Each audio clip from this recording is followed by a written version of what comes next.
$32 for this? No, it was on sale. First day. Okay. Hello! What was it on sale for? It cost me $18. He doesn't mean hello, he means...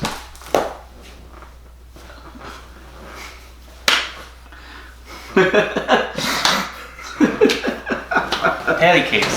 That's how the Kings say hello. Hello there. Welcome.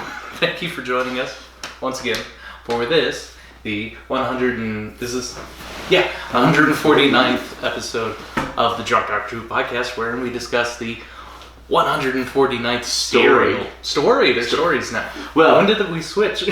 Well, we've had one that was a single episode, Mission to the Unknown. Uh-huh. And when we get into the new stuff, you're going to have a lot that are single episodes. So calling them serials doesn't make any sense. Right. Yeah. But this one was a serial. It was also a story. And it was wacky. It's fun. I love it. This is one of my favorites when I was a kid. So you know that other serial that you talked about that you like a lot, that's real goofy, that has the Radiocaster? Not Jim Belushi. I didn't like that one too much. I just like the actor. Okay. From the young ones. This Alexei Sayle. The good version of that, like fun, goofy sci-fi. Like, whereas like it was weird and not funny when they did it before. This was actually like really fun. And, right. It was done really well. Oddly terrifying at points and charming. Yeah. No, the old one I always recommend for people, City of Death. You know, the one in Paris. Oh, that's a great one. Yeah, fantastic one. Douglas Adams wrote it. All right. So I'm Hatter. This is Holden. That's me. I am drinking. Captain Morgan Spice Rum. I am Vanessa Hudgens. No, and you're drinking Twisted Tea. That's right. Half and half. Half and half. All right. It's like an Arnold Palmer and King. Yeah. So we watched it on Blu-ray, but here's the DVD because I have all the DVDs. Paradise Towers. If you can see here, there are. Feel free to enlarge the YouTube so you can see it. There's this guy who looks. I don't even want to say vaguely like Hitler. He looks very much like Hitler, except a little taller in his outfit and his mustache. There are these killer robots called the Cleaners. You've got the Doctor being choked by one of them. Here you've got the Kangs. Bin Liner and Fire Escape. That's their names. Bin Liner. Her name is Trash Bag. Yeah, literally. And Fire Escape. You changed it to Latrine? Oh, yeah. Used to be Shit House.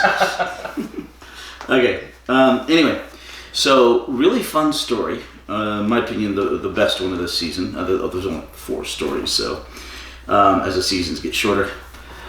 And it's a lot of fun. One interesting thing about this one is that Mel and the Doctor get separated early on. And literally in the first episode, and they don't find each other again until the 4th episode. They're each running around doing their own stuff. I have a long antagonist list. Oh, and the architect. Okay. Space Hitler was called the Chief Caretaker. So you called it. I was writing these out as you were talking about. Okay. And you said Hitler. That's I wrote down what you said. Caretaker. Right. The caretakers. The Chief Caretaker. So this Chief Caretaker who looks like Space Hitler. Yeah. And the rest of the caretakers, the cleaner robots, the residents, or the Resis as they're called, and even the Kings at times. I'd say they're the least antagonistic antagonists. Well, yeah, they take to the Doctor right away, the Red Kings. Okay. Lots of fun. What was the architect's name? Cro-Agnon or something. Cro-Agnon. That sounds cooler than the architect.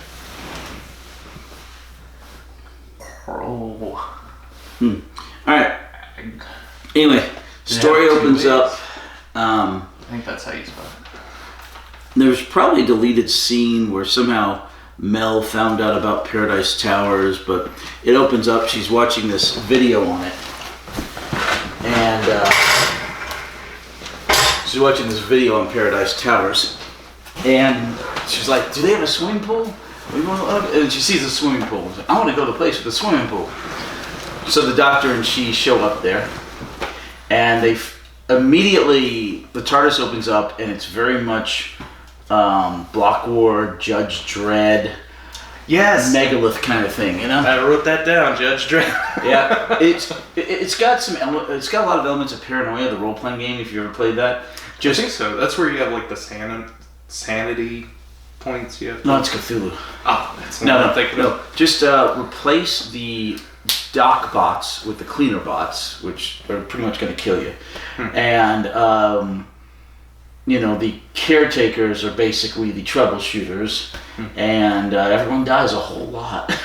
I hadn't seen those two, but I had seen the live-action Judge Dredd movie with the pretty lady in it, and so I was familiar with the whole like giant dystopian tower sci-fi plot because it's popped up in a few different ones. But I really liked the Judge Dredd movie. It was a lot of fun. Okay. It's kind of the same thing. This big tower, and it's actually based off of a real tower. Did you know that? The Judge Dredd one? The Judge Dredd one? The whole movie, yeah. Oh, okay. It's based off of a real tower, a resort tower that they built with the giant hole in it. It's the same tower they used as the set in the movie. And basically what happened in the movie actually happened, except not sci-fi, in the future, is like gangs took over it, like the government. Yeah. Yeah, fascinating stuff. Did you see the original Judge Dredd with Sylvester Stallone? I've never watched that one. Okay, but you saw the more modern one with Bones. Is that the one with the big tower? Well, they both have a big tower. Oh. But the more recent... The one with the pretty girl in it? They both have pretty girls.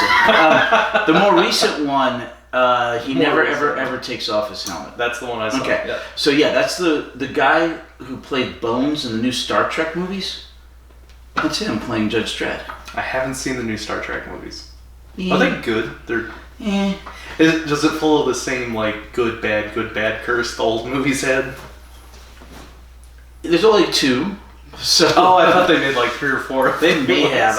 I gave up paying attention after I saw the first one and I went. They did a Khan one again, right? They brought Khan. Yeah, played by Cumberbatch. Benedict Cumberbatch is Khan. Mm-hmm. He doesn't look like the old Khan though. No. But they made him that reincarnated. Character. Okay. Yeah. But it was in a new timeline, so they could have done all the movies if they wanted. Yeah. So that's. I've seen this before. I don't want to see it. I'm so done with the timelines thing and the alternate reality that shows up in every single point of entertainment that has gone on past the writers' imaginations. Like World of Warcraft, every single superhero, every single sci-fi thing. They run out of ideas and then you go, alternate realities. Multiple universes. Here's a different Spider-Man. Here's a different Spider-Man. Here's a different Spider-Man. The only reason they do it is to like bring back popular characters that they killed off for big, emotional payoffs, and it's just so lazy. It's just like you're out of ideas at that point. Oh no. Hollywood is very much out of ideas. Except for Spider-Man. I actually like the Spider-Verse because they have the rule that like they're all very specific characters. It's not like, you can just find basically the same Toby, Peter Parker. I like the Spider-Verse. All the other ones, go ahead. 2 points of note. One is no movie's ever going to do it better than Everything Everywhere All at Once. I haven't seen that one. Best Picture. First sci-fi movie ever to win Best Picture. Second thing is Doctor Who's kind of gotten into that now, into a multiverse. Not a fan of that whole... Because, honestly, it's just franchises that have gone on too long. And they either reset the whole thing, or revive it, or they just break out into multi-realities. Okay. In Star Trek, they at least did it interestingly, which was they brought old Spock from the other universe. Slonk? No, old Spock. From the other universe into our universe, but with the time differential, he gets to meet his young Spock self. Is it played by Leonard Nimoy? He plays the old Spock, not the young Spock. Leonard Nimoy does? He played the old Spock in the first Star Trek movie. Right, but who did they get to play the new, young, old Spock? Does he look like Leonard? Yes, actually he does. Oh, nice. He was the bad guy in Heroes. Oh, okay. Save the Cheerleader, Save the World. The bad guy in that played Spock in the Star Trek revival. Alright, I can see it. Okay. But yeah, he looks a lot like what Nimoy did back in the day. Okay. So anyway, lots of Doctor Who news. I'll do that later. Including that, those two. Yes. Well, or one. Yeah. Right. But anyway, so they show up and they realize it's a very dystopian future. You know, you have these gangs called Kangs. They're gangs of all females, all women. Do they ever explain why that is? Well, because of the peck was the... Okay. Pecs. Alright. Pex is alive. Aww. Yeah. Okay, so the only men pretty much... Did you put that up? I didn't notice. We were talking with Lisa. Oh, okay. Alright. The only men in this place are the caretakers, and they're the ones who do, they take care of the place. Every resident is an older lady. Every Kang is a young lady, barely out of, maybe still teenager, girlhood. Mm-hmm. But most of them look about 18-ish, 20-ish. A couple of them look young. But anyway, so there was this big war that was going on their planet. And the men stayed to fight. Okay? Even the boys to work. Mm. They sent all the, once again, very traditional thing. They sent all the women to a different place to protect them. So all the young girls... So women and children went on the life rafts first.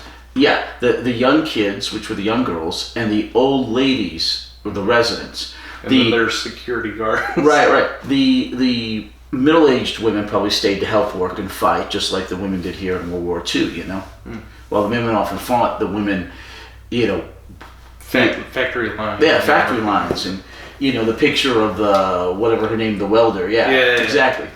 But anyway, so, except for one kid, there was one scaredy cat kid who snuck on the ship sinking there, and that was Pex.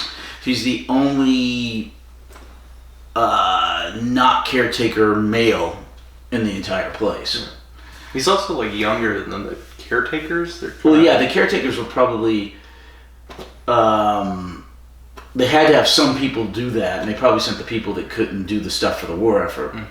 And so they're mostly older, and then he's in his 25, 30, because he was afraid to stay and fight. Yeah. Well, he wasn't military age when they sent him there, probably, but he was probably getting close. He was probably about 13 or so. Did it say how long it had been in the tower? Nobody said how long. It's all given kind of vague. But I would suspect something like 12 years. So anyway, go ahead. Does it explain why the residents are stupid? Because as you get older, not just the residents, but the kings too. Everyone just, except the caretakers, they seem to be normal functioning adults, and then the kings are these almost caveman-like. Because they grew up fairly. They grew up Lord of the Flies kind of scenario. You've read Lord of the Flies, right? Yeah. Okay. So that makes sense. So the old people couldn't stop them from running around like chickens with their heads cut off. So they started eating. Some of them, yeah. But so anyway, so the Kangs have this weird language. So serious, it doesn't make any sense. It's fun. It is a lot of fun. It is a lot of fun. I really like this one. Yeah, me too. Like I said, this is probably my second or third favorite from the McCoy era.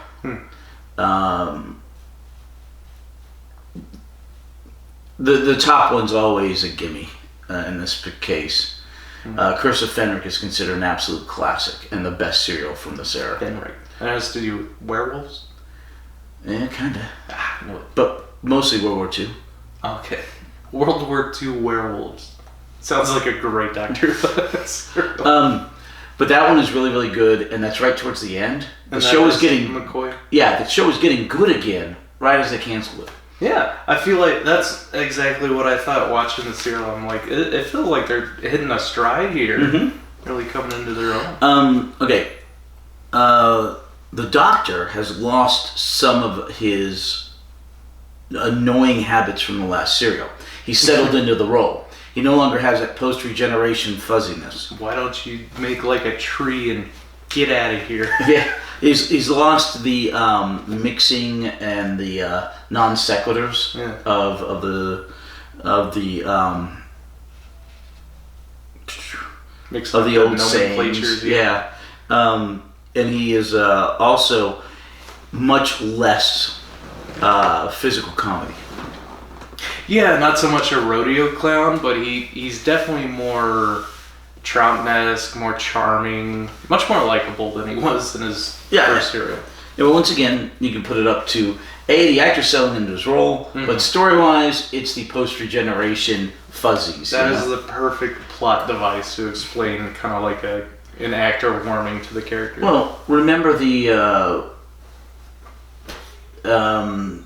Troughton couldn't remember a few things, and Pertwee, he was in a hospital for an episode and a half, you know? They're like, we gotta do something about these geriatrics. Post-regeneration distress. Oh, yeah.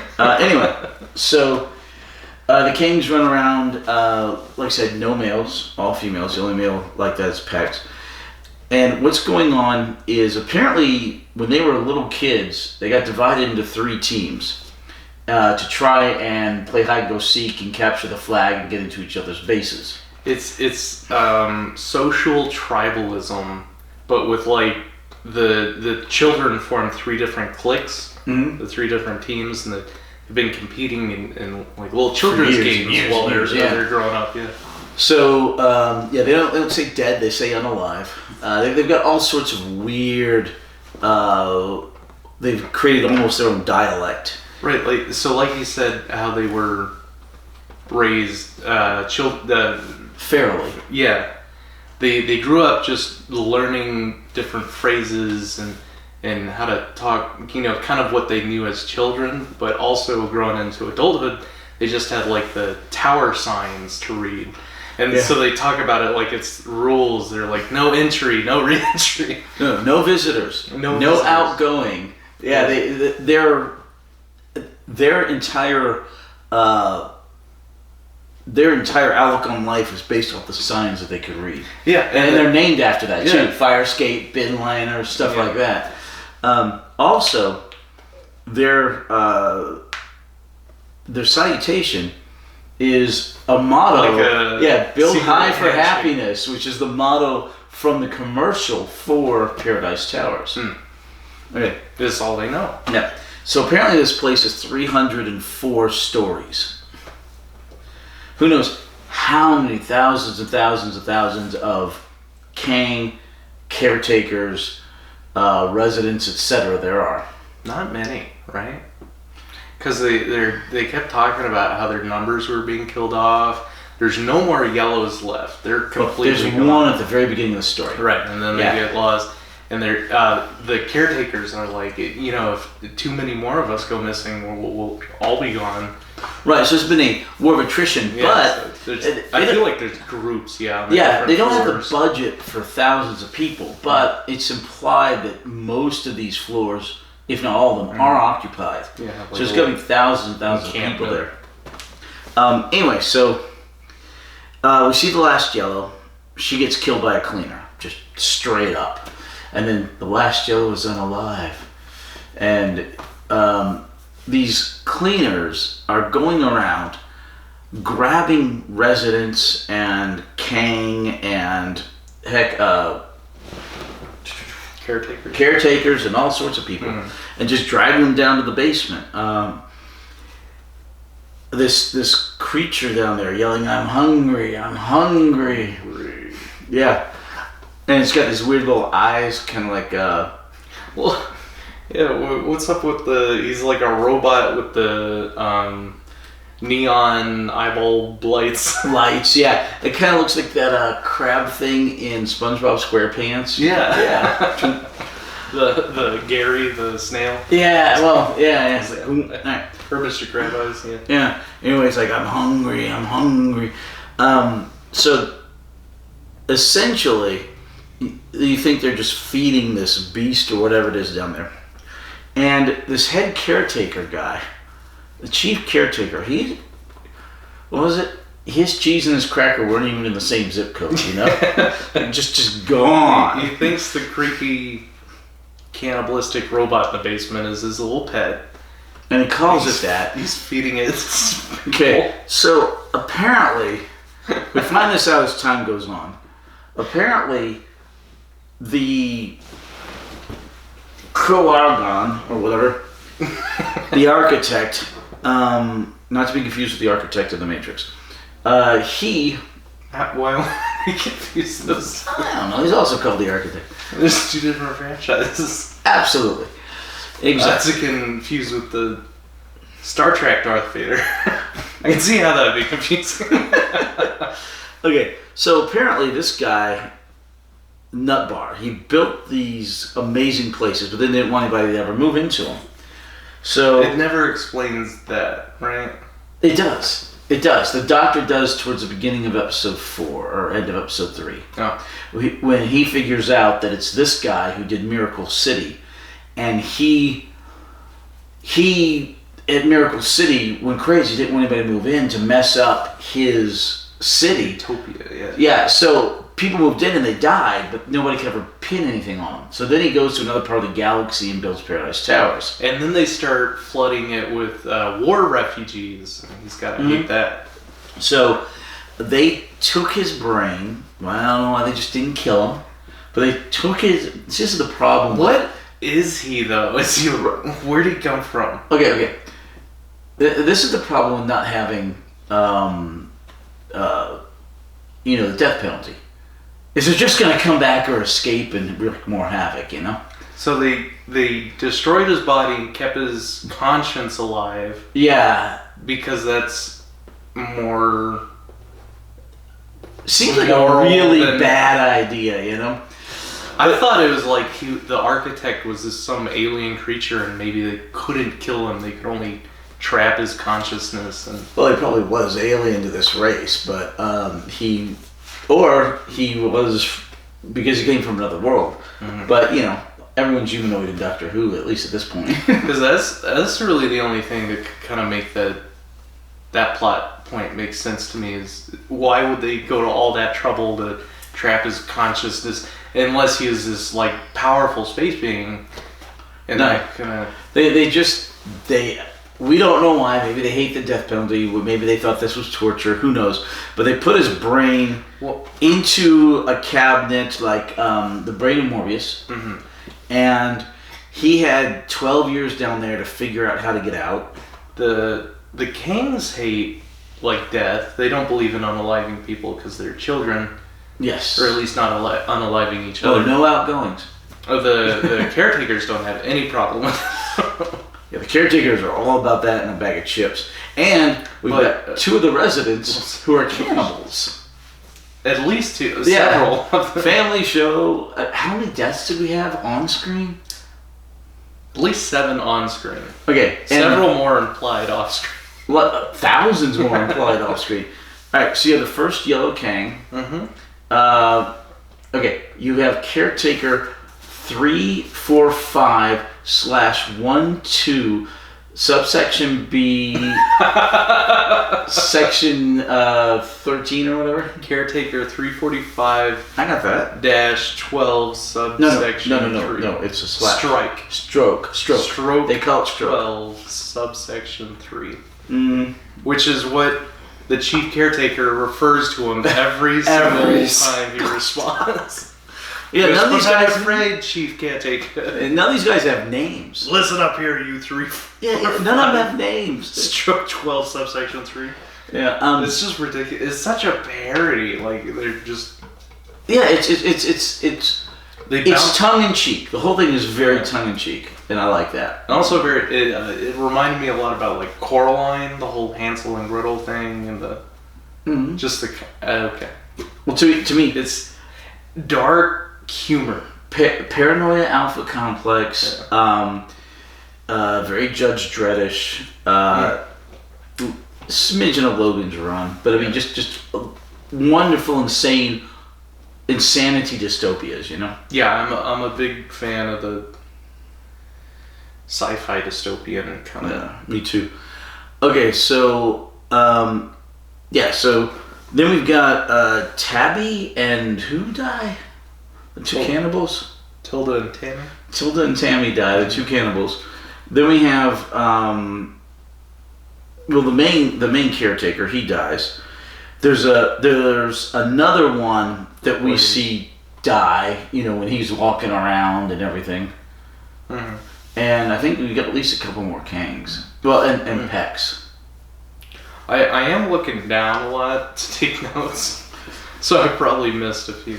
Yeah, there's at least 7 to 10 deaths minimum on screen, and an implied thousands of others on all these other floors. But children's show or family show. Family show.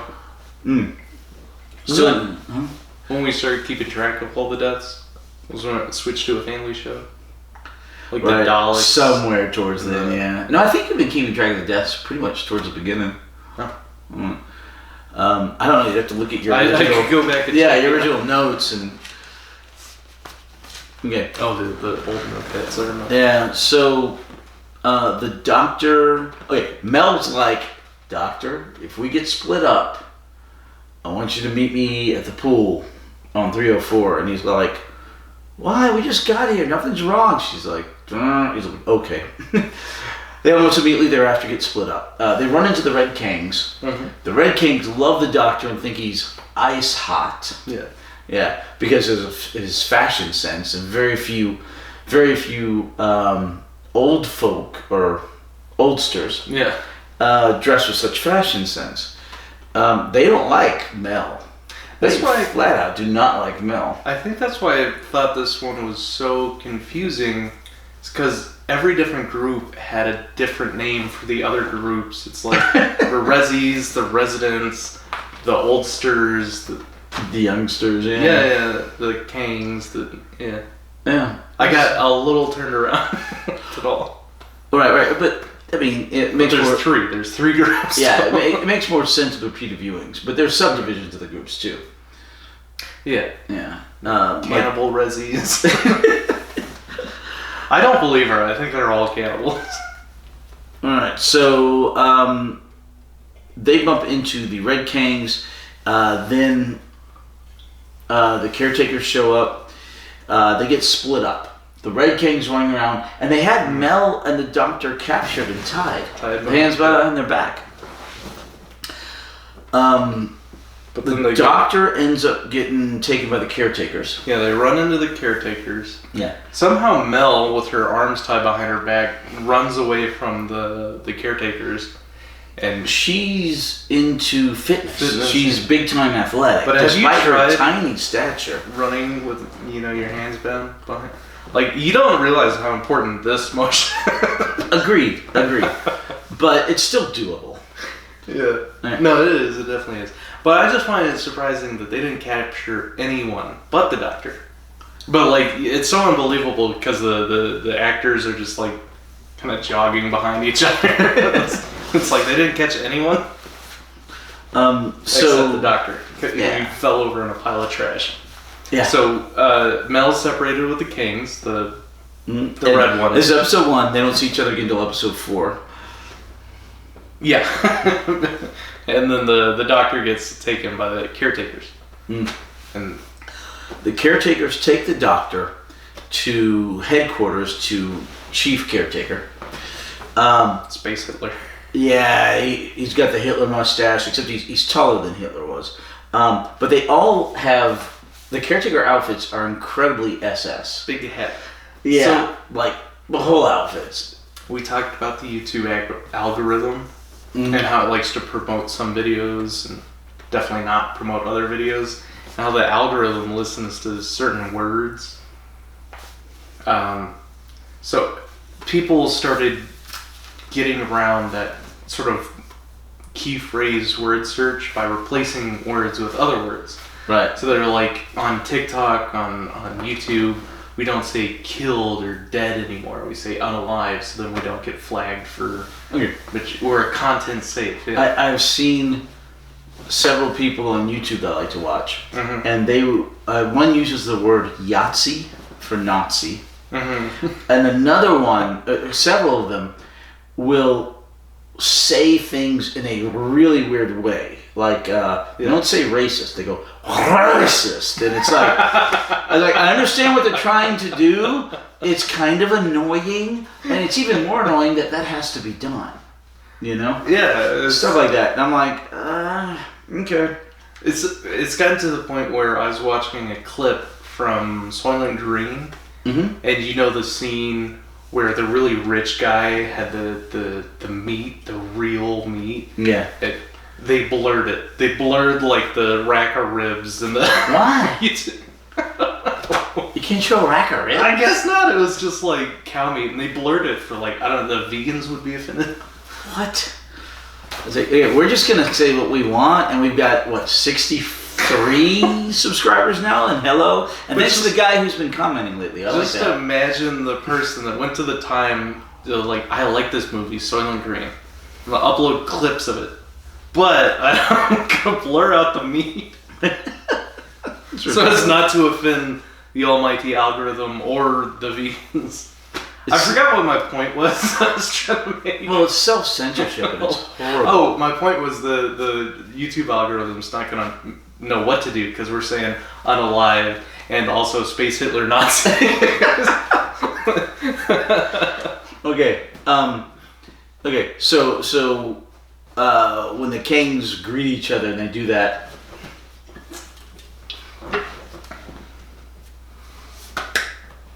Okay, the greeting. The salute. I found it incredibly annoying. Because it's way too long. They're kids, so how they greet each other is their secret handshake. The doctor never does it right. Correct. Wait. And it's always right. The caretakers. Because it's way too long. The caretaker's salute is this. Yeah, like the very. Yeah, it's not here, or anything It's like not that. out here. Right, but it's this. It's like, what the hell? You got that Hitler mustache on everybody, or what? Like what? And why does his mustache get longer? It starts off as a Hitler stash, and then it comes out here. Once he becomes indwelt, possessed, yeah, this mustache does get bigger. I think it's just to denote a difference between the two. I guess. That and the weird, or like someone makeup. wrote a letter complaining. They're like, "Oh, we better tack the rest of the." No, this stuff was filmed months ahead. They're like, maybe it's too heavy-handed. The references here. So they take the doctor to the chief caretaker, who once again has that Hitler stash, and he goes, "Oh, I know who you are. You're the great architect. You finally come back. Good. You're gonna change the place. You're gonna fix it. You're gonna get rid of all the wall scrolls, which is what they call the graffiti. You're gonna make everything clean and work, and make the lifts work. It's gonna be great.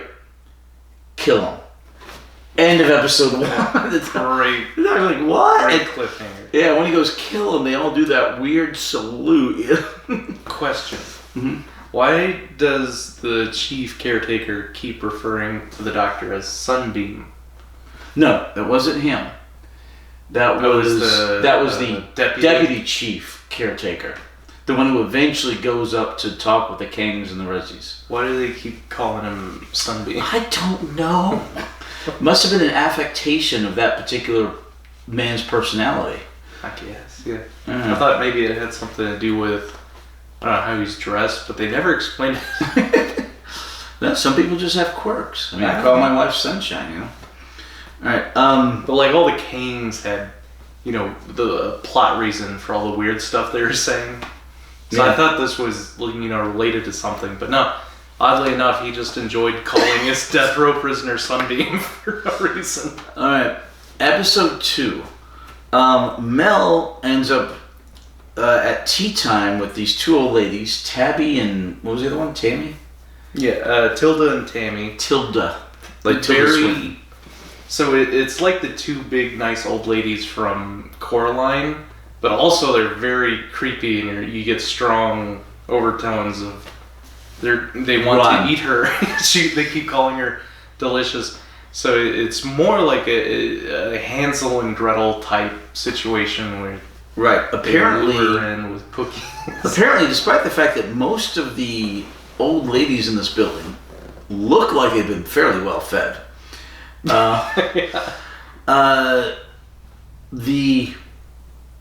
these two have resorted to cannibalism, and they have to hide the bones before she comes into place. No, from their last meal.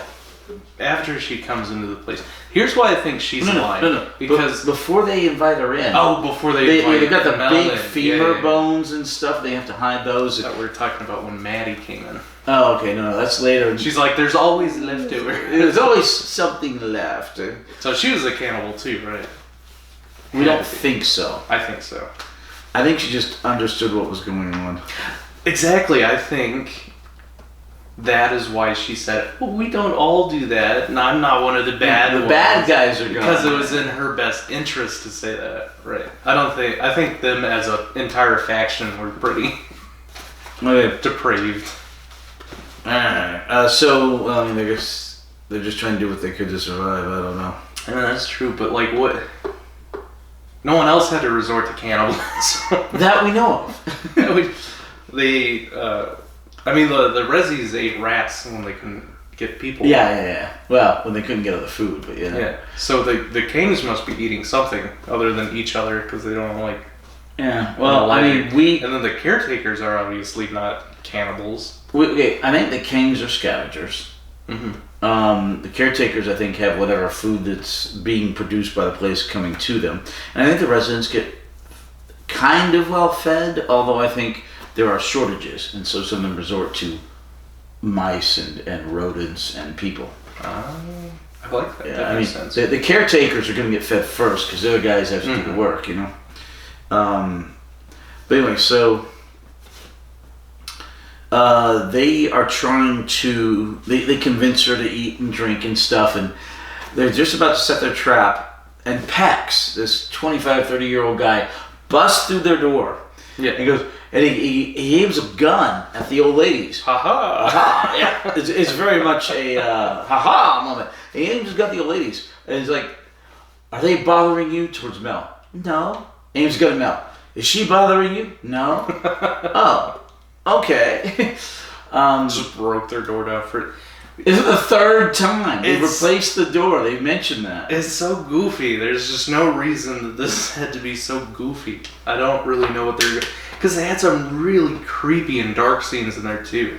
Yeah. Which has kind of been par for the course since we switched to. Who did that start with? You started. Davison? No, the second Baker. Like things were oddly dark and comical. Yeah, in weird For no ways. reason. Yeah. It's just There's like- an undercurrent It's just- of comedy, but there's an undercurrent of darkness. Really dark and then really goofy, and then goofy and dark, and you're just like, what's happening? That was definitely this one, and I think it started with him. Yeah. Although you could argue that some of it started in the later seasons of Tom Baker, when we had things like Brain of Mobius and When they started doing like all the Hammer film tropes. yeah. Well, you know, and the one with the brain in the prison. Yeah. Yeah. I mean, they did some really weird stuff.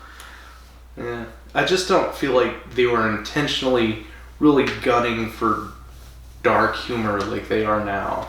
Yeah. It's just a weird story. I think it's around Baker, and then the writers were being changed out, and they're like, "Oh, this is a family show. We could probably get away with this." And it just felt like the writing definitely took a shift there. A twisted turn. Yeah. Speaking of that, wait till we get to Turn Left. Turn Left. That's It's a really good episode. cool. Is that the new stuff? Yeah. So it's gonna be a while.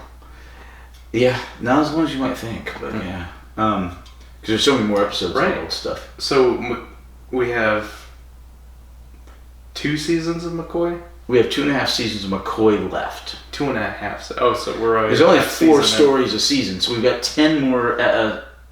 10 more of these episodes, and that's it. And then that's the last until McGann. Yeah. And so he only has the one episode. that and a mini-sode. So like his episode mini-sode, and then the rest of McCoy, and then we're done with the old stuff. Right. We're going into cleanup before we start all the new stuff. Right. We got a bunch of third-party stuff and cleanup. So we're finishing all of this in order before we even touch the new stuff. Yeah. So like, how much third-party stuff is there before we get to the new stuff? This is gonna be like everything we watched again until it's gonna be like 2 years. We have the other 10 stories for this Doctor. Mm-hmm. Then we have 1, 2, 3, 4, 5, 6, 7, 8, 9, 10 third-party stuff, and the 30th anniversary, Dimensions in Time. But we're caught up on all the like spin-offs, like K9 and Company and Sarah Jane Adventures. Most of that start in the new stuff. Oh, really? Yeah, the only one in the old stuff is K9 and Company. The pilot. The single episode, yeah. Okay. So then we do the 8th Doctor, and there's 1, 2, 3, 4, 5, 6, 7, 8. And that's McGann. His one episode. 9, 10, 11 third-party stuff.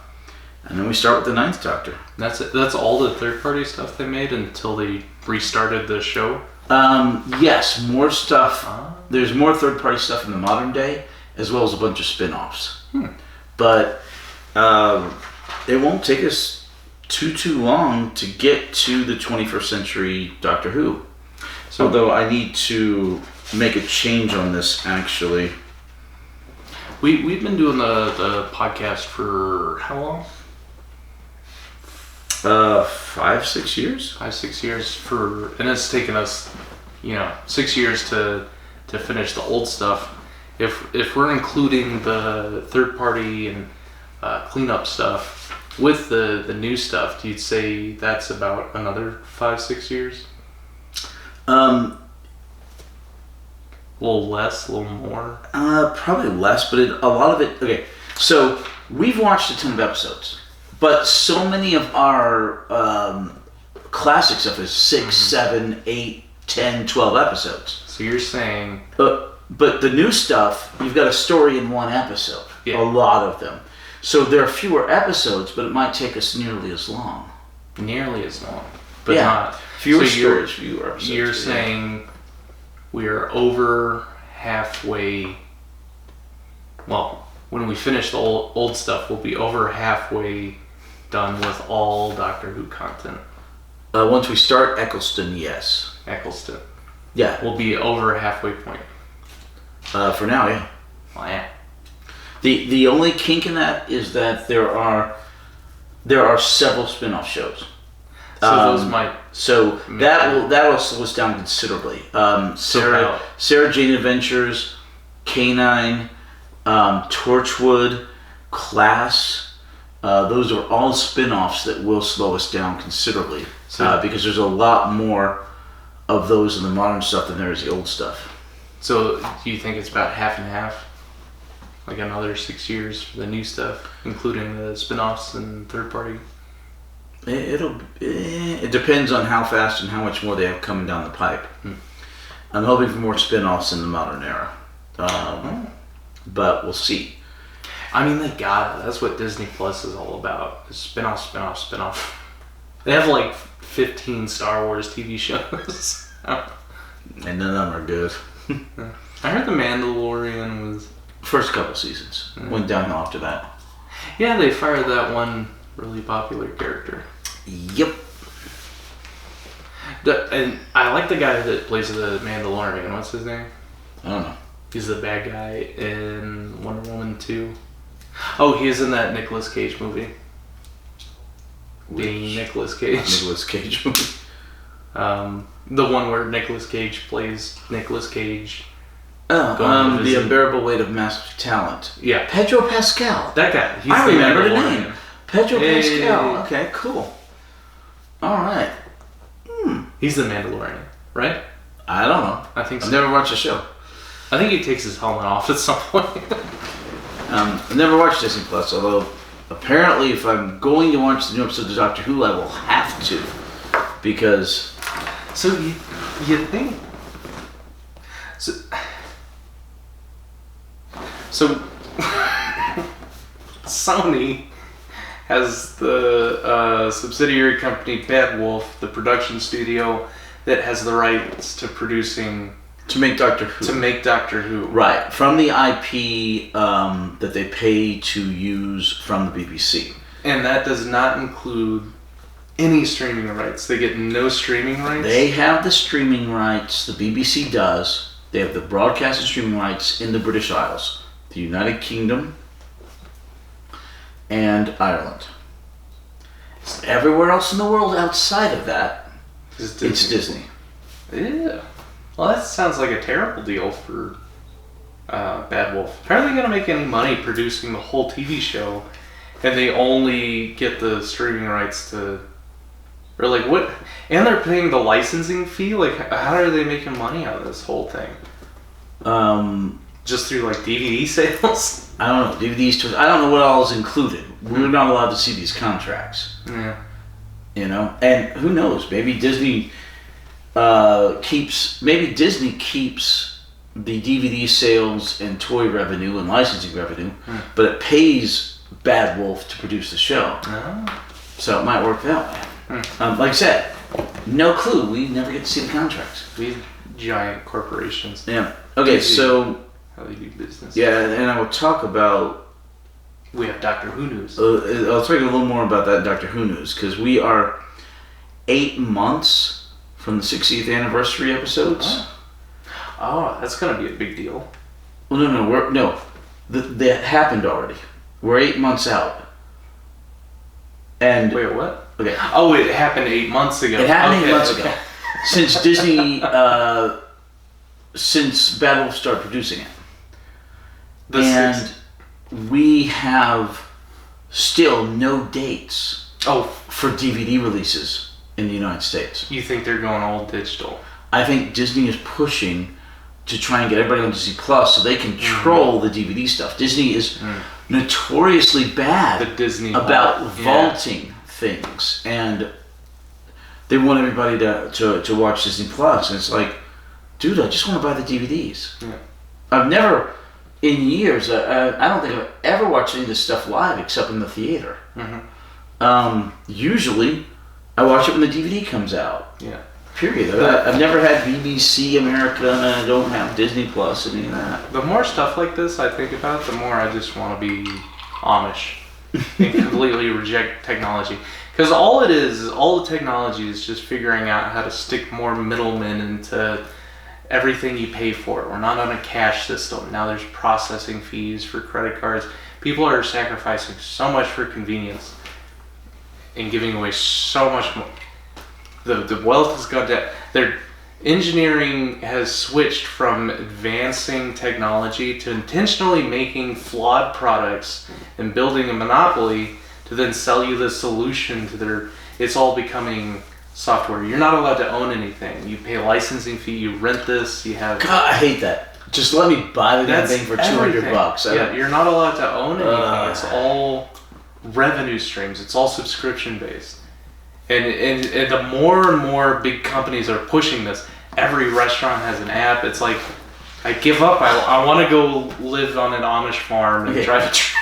So I had to go to Sam's the other day, right? Yeah. And I'm like, okay, because the guy that I had who used to go to Sam's for me, worked at the shop, Brendan, he left.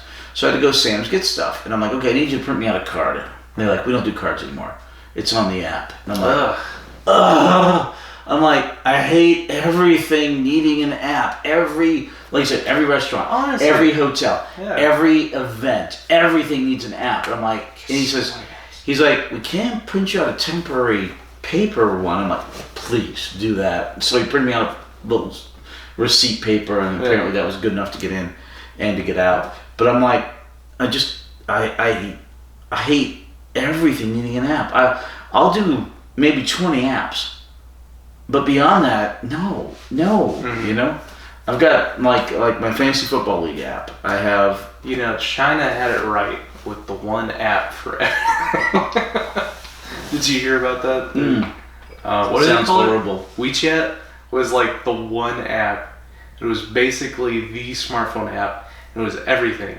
Like the WeChat was the marketplace. You wouldn't download new apps. You just download new installations of the WeChat app. Wait. It's just this gigantic monopoly over all smartphones in all of China. Wait, you mean like add-ons to the app? Yeah, stuff like that. Yeah. Like it was your home screen was this app. Like everything with all transactions, they got a cut of it. I can't do it. All right. It was crazy. Speaking of dystopias, China's a good one of those. Where are we? So back to dystopias. Okay. All right. So these. You get back to dystopias. Yeah. You grab a couple of those. All right.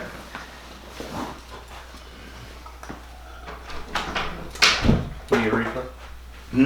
No, I got this. I've got it right here. All right.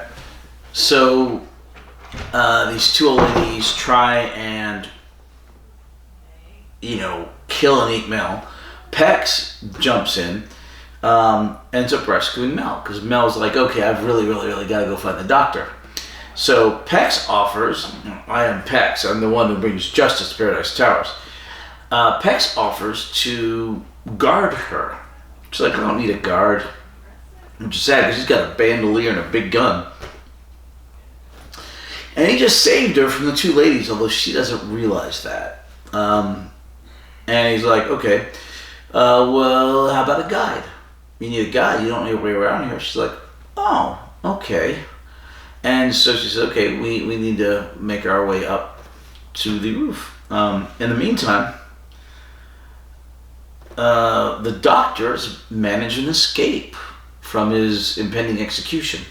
The chief caretaker had to go investigate something because one of the caretakers died. While he's gone, the doctor manages to spurious logically convince the guys that there's some weird stuff in the rule book, which they follow like a religion. They have to cover their eyes, and he gets their key card and he manages to escape. He ends up making his way back to the Red Kings, accidentally. Well, he kind of ends up between two of the cleaner bots, one kind of choking him. I think somewhere in there was the end of episode 2 when he's being choked or something. But he manages to effect an escape, and then he falls into the lair of the Red Kings. Literally through a door, down, boom. Okay. In the meantime, a whole bunch of people are being killed by the cleaner bots. We're talking caretakers, kings, residents, mostly the caretakers and kings. And they're being taken down to the basement thing. Hungry, feed me. Very much like Feed Me Seymour from Little Shop of Horrors. So, Mel is going with Pex, and they try to take an elevator, and they're trying to go up, but the elevator screws up. They end up going down to the basement, and they see the big feed me creature with the eyes like the little snail, and they hear a lot of that stuff, and they're like, and he's like, I will be free soon, I'll be free. They're like, let's get out of here. And they end up getting stuck at one point between floors. Pex kicks the thing, and they finally go up, and they finally make it to the top. Alright, somewhere in there, she and Pex get separated. She winds up back with the old ladies. The old ladies tell her, oh, we can't let you go this time. No. And they put an Afghan over her head, and they're about to kill her. To cook her up and stuff. Well, the stouter of the two ladies starts cooking, pot boiling. And this pot's going in. They're going to throw her in it and all that, cannibals. And then one of the claws for one of the cleaner bots comes out of a trash disposal unit and grabs her and pulls her through despite her size. So the other lady, who slid off the cracker a decade ago, she starts to blame Mel because Mel screamed when she saw the claw. So she's about to kill Mel. And then Pex jumps in again and breaks yet another door. She throws the knife at Pex. And Pex flinches bad because he's already been established by the Kings as a scaredy cat. Very pusillanimous. She goes to grab another knife. The knife's right by the trash disposal. Another hand kicks and grabs her and pulls her out. And King's like, I finally may have saved somebody, didn't I? She's like, yeah. So anyway, eventually all these people dying, the Doctor getting back together with the Kings. He gets recaptured by the caretakers, and they start showing him video stuff of the Paradise Towers original commercials and video and everything. It's like, interesting. And he figures out that this Caragon guy had designed this other place and he was insane, the Miracle City. He ends up managing. Okay, so he is watching these videos. Come in. Housekeeping. Anyway, he's watching the videos, and while he's watching the videos, the Red King managed to come in.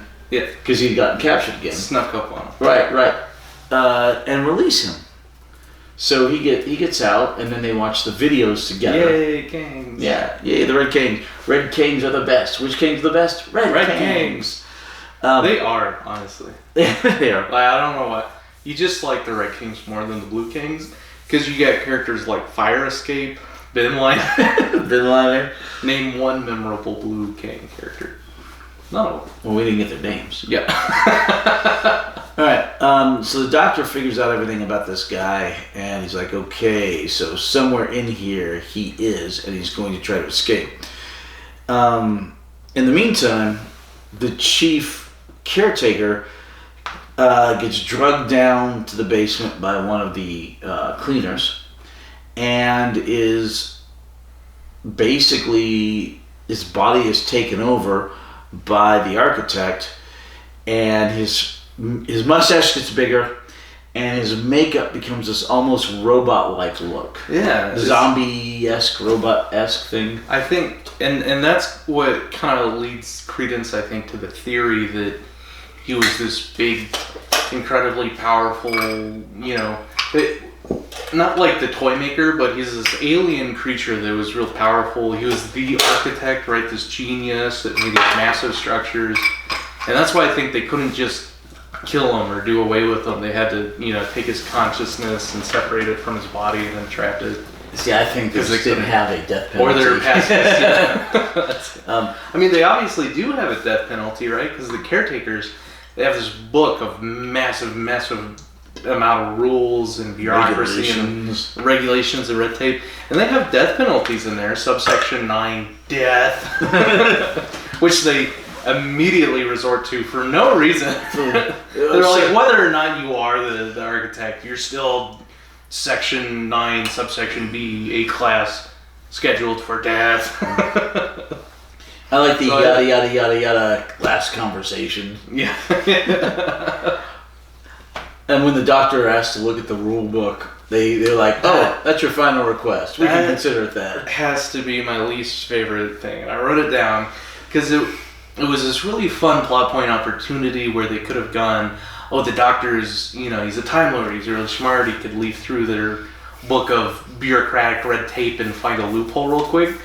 And he doesn't do that. Instead, he just makes one up, which I'm like, okay, the Doctor's smart. He could definitely socially engineer these guys into thinking maybe there's a rule that leads them credence to escape. and there could be some clever writing there. But that wasn't the case either. There's no cleverness. No, it wasn't the Doctor. It's just he made up this thing, this Simon Says thing, and they all were just like, and okay. they weren't even smart enough to ask. It was so goofy, and I just thought it was a missed opportunity.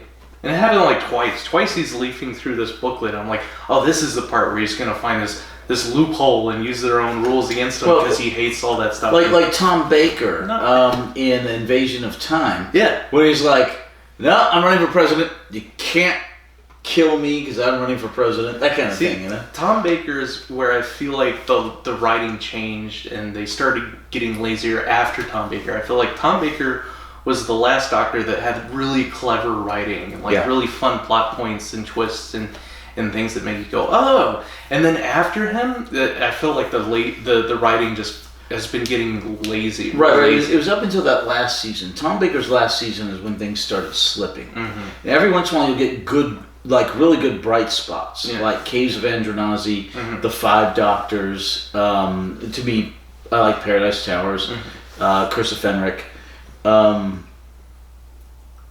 Man, there are no Colin Baker stories in there at all, are there? No.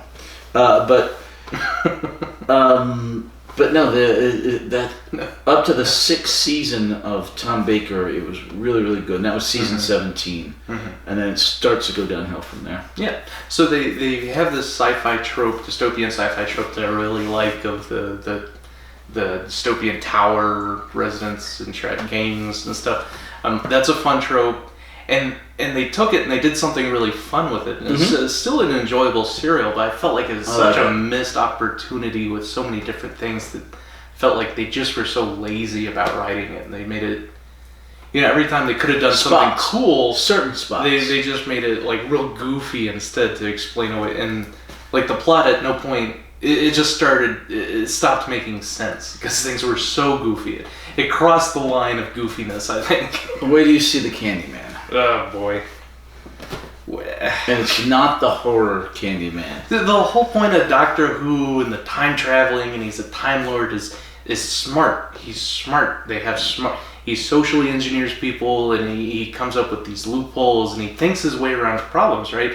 Because he's the smart hero. He's not the Superman, the bronze, the gunslinging sci-fi hero. He's the smart guy. He's the clever Sherlock Holmes supposed to think his way out of every situation. And it's just not doing that anymore. They're just not writing Doctor Who like he's Doctor Who. Every once in a while the Doctor does wield a gun. Yes. Every once in a while. But you remember Hartnell beating up that slaver in the Romans? The exceptions definitely prove the rule. Colin Baker bumping the guy into the acid bath. That was just cruel. Like, that wasn't even necessary. Up until that point, the Doctor only touched guns when it was necessary. And he only used self-defense out of necessary self-preservation. And then all of a sudden, he rolls around, he's just like, oops, dumping people into acid. It's like, you didn't have to kill him. It got so dark. The show, the plot points weren't clever anymore. It went real goofy. Things stopped making sense. I just enjoy this serial so much. No, it's fun. It is fun, but I just feel like the show in general, Doctor Who, is not being written as Doctor Who anymore. No, well, God, where do we get to the modern day? No, the 80s, the entire decade of the 80s was a long, slow decline of the show. It's for like so many reasons. It's like the ship of Theseus, where you keep replacing different parts. Yes. The ship of the. So yes. You have this Doctor Who, and at what point do you just give up on the franchise and say, well, this isn't Doctor Who anymore? They've changed too much. The ship has been around for 200 years. Yeah. Every single plank has been changed out at least 20 times. Yeah. But is it the same ship? Right. Is that the same problem they had with World of Warcraft? Odysseus. A ship of Odysseus. Yeah. And, it happens with everything, with franchises that go on so long. They're just unrecognizable to what the original fans originally fell in love with.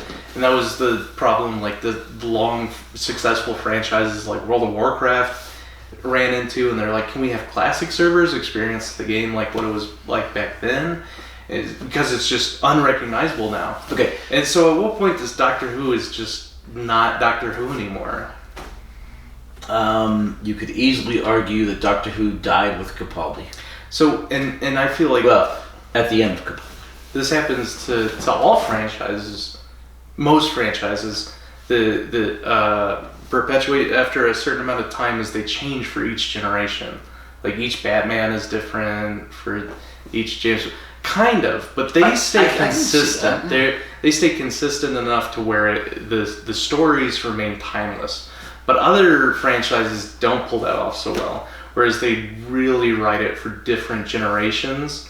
So by like Doctor Who, we're on our third generation of Whovians in the Whoverse, or Whoniverse, 4 or 5 generations of Whovians, and it's just the show has changed so drastically. It starts to fragment into almost different pieces of the franchise. Okay. You have no earthly idea how correct you are when it comes to the 2020s version of the show. Totally different show, right? Written for a totally different viewer base. Yeah. By totally different writers, new actors. Everything about the show's new, and that because it's been going on so long. So, like, what point are you just like? When do you call it quits? Because you have to do that for every franchise. So, like, at World of Warcraft, at some point, you just go, "Oh, this expansion isn't fun. I give up on this franchise." When I was a kid, the big stuff I loved, Star Wars, Star Trek, Doctor Who, Indiana Jones, Ghostbusters. Yeah. Okay. They destroyed Star Trek. They absolutely destroyed it. All of them, basically. Yeah. They destroyed Star Wars. They absolutely destroyed it. And you know why? Well, it's all DEI woke crap. There's many factors. One of them is it wasn't written for you anymore. When you liked it, it was written for your generation. So no longer. But it's not written. Also, there are other problems. It's terrible. Yeah. Well, here's the main problem. Even when side by side, one is obviously a way better product than the other. Right. Here's the problem: is they keep taking stuff that's made for men, stuff that's made for I don't want to say normal because that implies the other people are not normal, but stuff for or conservatives or straight people or whatever, and they keep trying to take these franchises like Star Wars. Star Wars is a franchise around the male hero, originally Luke Skywalker, but also Han Solo. But it had strong women in it. I mean, look at Princess Leia, fantastically strong woman. But they had to make it all about women. The Force is female. We're going to kill off Luke Skywalker after we bring him back and tell him how horrible he is. We're going to kill off Han Solo after we bring him back and tell him how horrible he is. The only female character from the original we're going to keep, even though she died. Right. Carrie Fisher dies, but they're going to keep the character and have her do whatever weird Mary Poppins stuff through space because you can't kill a female. But we're going to make everything so female-centric, but 75% of the audience was boys and men. Science fiction very specifically appeals to boys and men much more than it does women. Definitely. And action adventure appeals much more to boys and men than it does to women. But they're trying to take it. They're trying to take this thing that's made for men and make it for women. The problem is when 3/4 of your audience is men, and you make it for the women, you piss off the men and they leave. Your audience is that much smaller. Yeah, that's why you don't get politics involved with any sort of entertainment, because you're always dividing your income streams into half, depending on political views, moral views. The problem is all this DEI stuff has gotten so in-seeped into so many companies, thanks to Vanguard, BlackRock, and I forget the other one, who owns so much of Disney, that they're willing to destroy their companies trying to get out the message Right. when they should just be entertaining people. The problem is they destroyed Marvel with this garbage because it's all Mary Sue, strong woman lead. I don't mind a strong woman, but she doesn't have to replace a strong man. Right. Just let the men be there too. All the Avengers were now replaced with women, except Captain America, who's the Hawkeye guy now, right? Right. No, not Hawkeye. The Falcon. yeah. Yeah, Falcon. But it's like, and they're taking stuff made for men that primarily appealed to men, and they're trying to find this audience of super liberal women and alphabet people.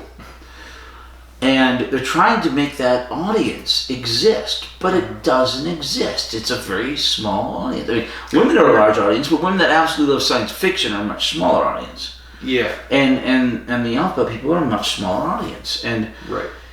they're just killing these franchises. They're killing these shows. They're killing Doctor Who, Star Wars, Star Trek, everything. It's all gone, all this DEI stuff. And Yeah. they only bring back old male heroes like Picard. They brought him back in Picard to dress him down and kill him. And that's what they've done. They brought back James Bond to dress him down and kill him, to tell him how horrible he was and then kill him off. They did that with Han Solo. They did that with Luke Skywalker. They did it pretty darn much to Harrison Ford as Indiana Jones, except they just didn't kill him. Although, to be fair, they wanted to, but the test screenings were so bad they didn't. But it's so annoying. And they do that to the 10th Doctor when he comes back as the 14th Doctor. So, definitely I agree with you. And really I feel like that shines a whole context between the multifaceted problem that I was talking about, because one is no longer written for the generation it was originally written for. So it's not even written for the gender.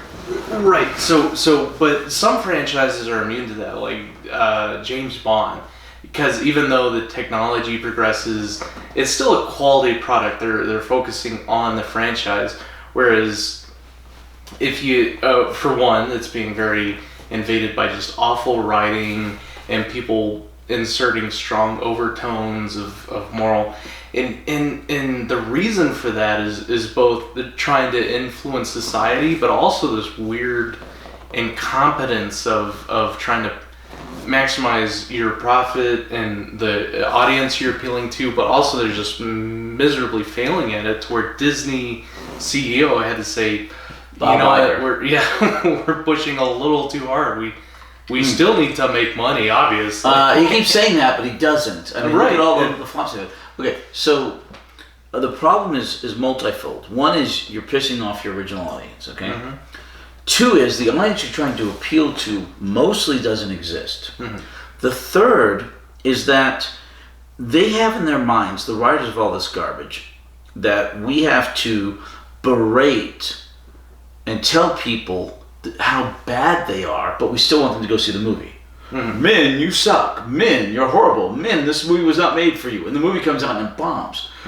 I'm blaming men, didn't go see the movie. Well, the theoretical audience of women that you thought the movie was going to appeal to didn't go see it either. Right. That's why the last Terminator movie bombed. It's because sci-fi is mostly for men.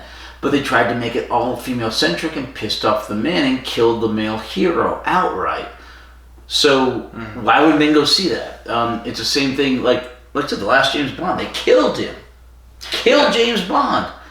They're trying to push this narrative of, which is just nonsensical. Every single species has, a male and female gender to procreate. Most of them do. Like, there's some weird frogs or whatever. Seahorses are weird. And then they think humans are the one exception to where gender's a social construct, and there's no. But obviously, there's physical differences between the two genders and how they procreate to reproduce humanity. There's obviously differences between genders, but they're like, no, those don't exist. we're all equal and the same, and we can, we're all equal. But we're not all anyone the same. can be a person who gets pregnant and a person who lactates. It's like Right. you're just ignoring the scientific facts. But also, if we're going to open up that thought, point 4, if we want to take like a broad, open-minded, moderate view of things, we'd have to talk about late-stage capitalism. You hear about that? No, but I would rather actually get back to Doctor Who. But I only mentioned some of this stuff because you have no clue how right you are into the current production of Doctor Who. It goes back to let's bring them back just so we can dress them down. Yeah. And I haven't seen any of the Disney stuff yet because I don't have a subscription to them. But if they ever release it on DVD, I would like to. But it's really, really, really, from the reviews I've seen and the scenes I've seen in reviews, it's bad. But we'll see. The most recent episode was the lowest rated Doctor Who episode, the fewest views ever. So it had the lowest TV rating. Yeah, that's got to send a message. Any right? Doctor Who episode ever. I mean, even to the McCoy era, ever. I love when the fans vote with their dollar, vote with their views. Yep. They say, what are you doing to this franchise we like? And I feel like so many people don't do that. Well, enough people do, the silent majority, which is why Disney movies have been losing so much money. Yeah. No, once again, here's the problem with the lazy writing. They don't believe they have to give a story. They don't believe they have to give a character arc. Like, we had a great hero's arc with Pex, okay? Yeah. I like Pex's character a lot. Yeah. We don't have to have growth.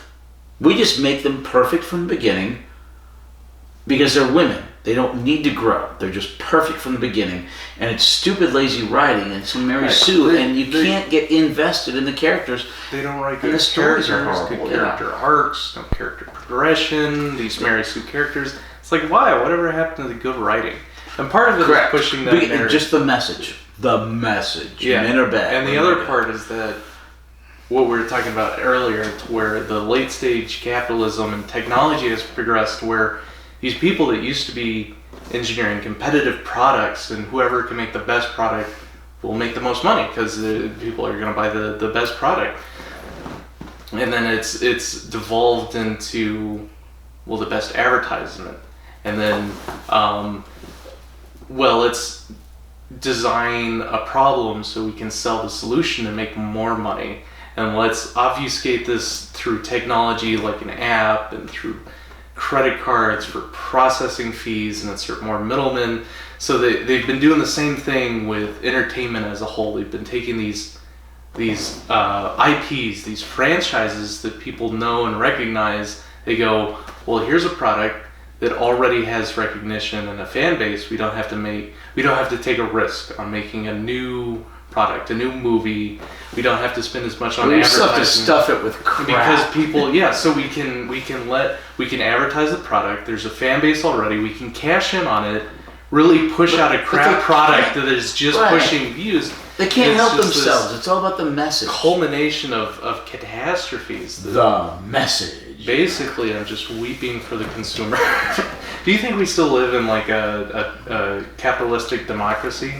And if the answer is yes, then you're wrong. It's not a democracy. It's a republic. It's not either. It's an oligarchy.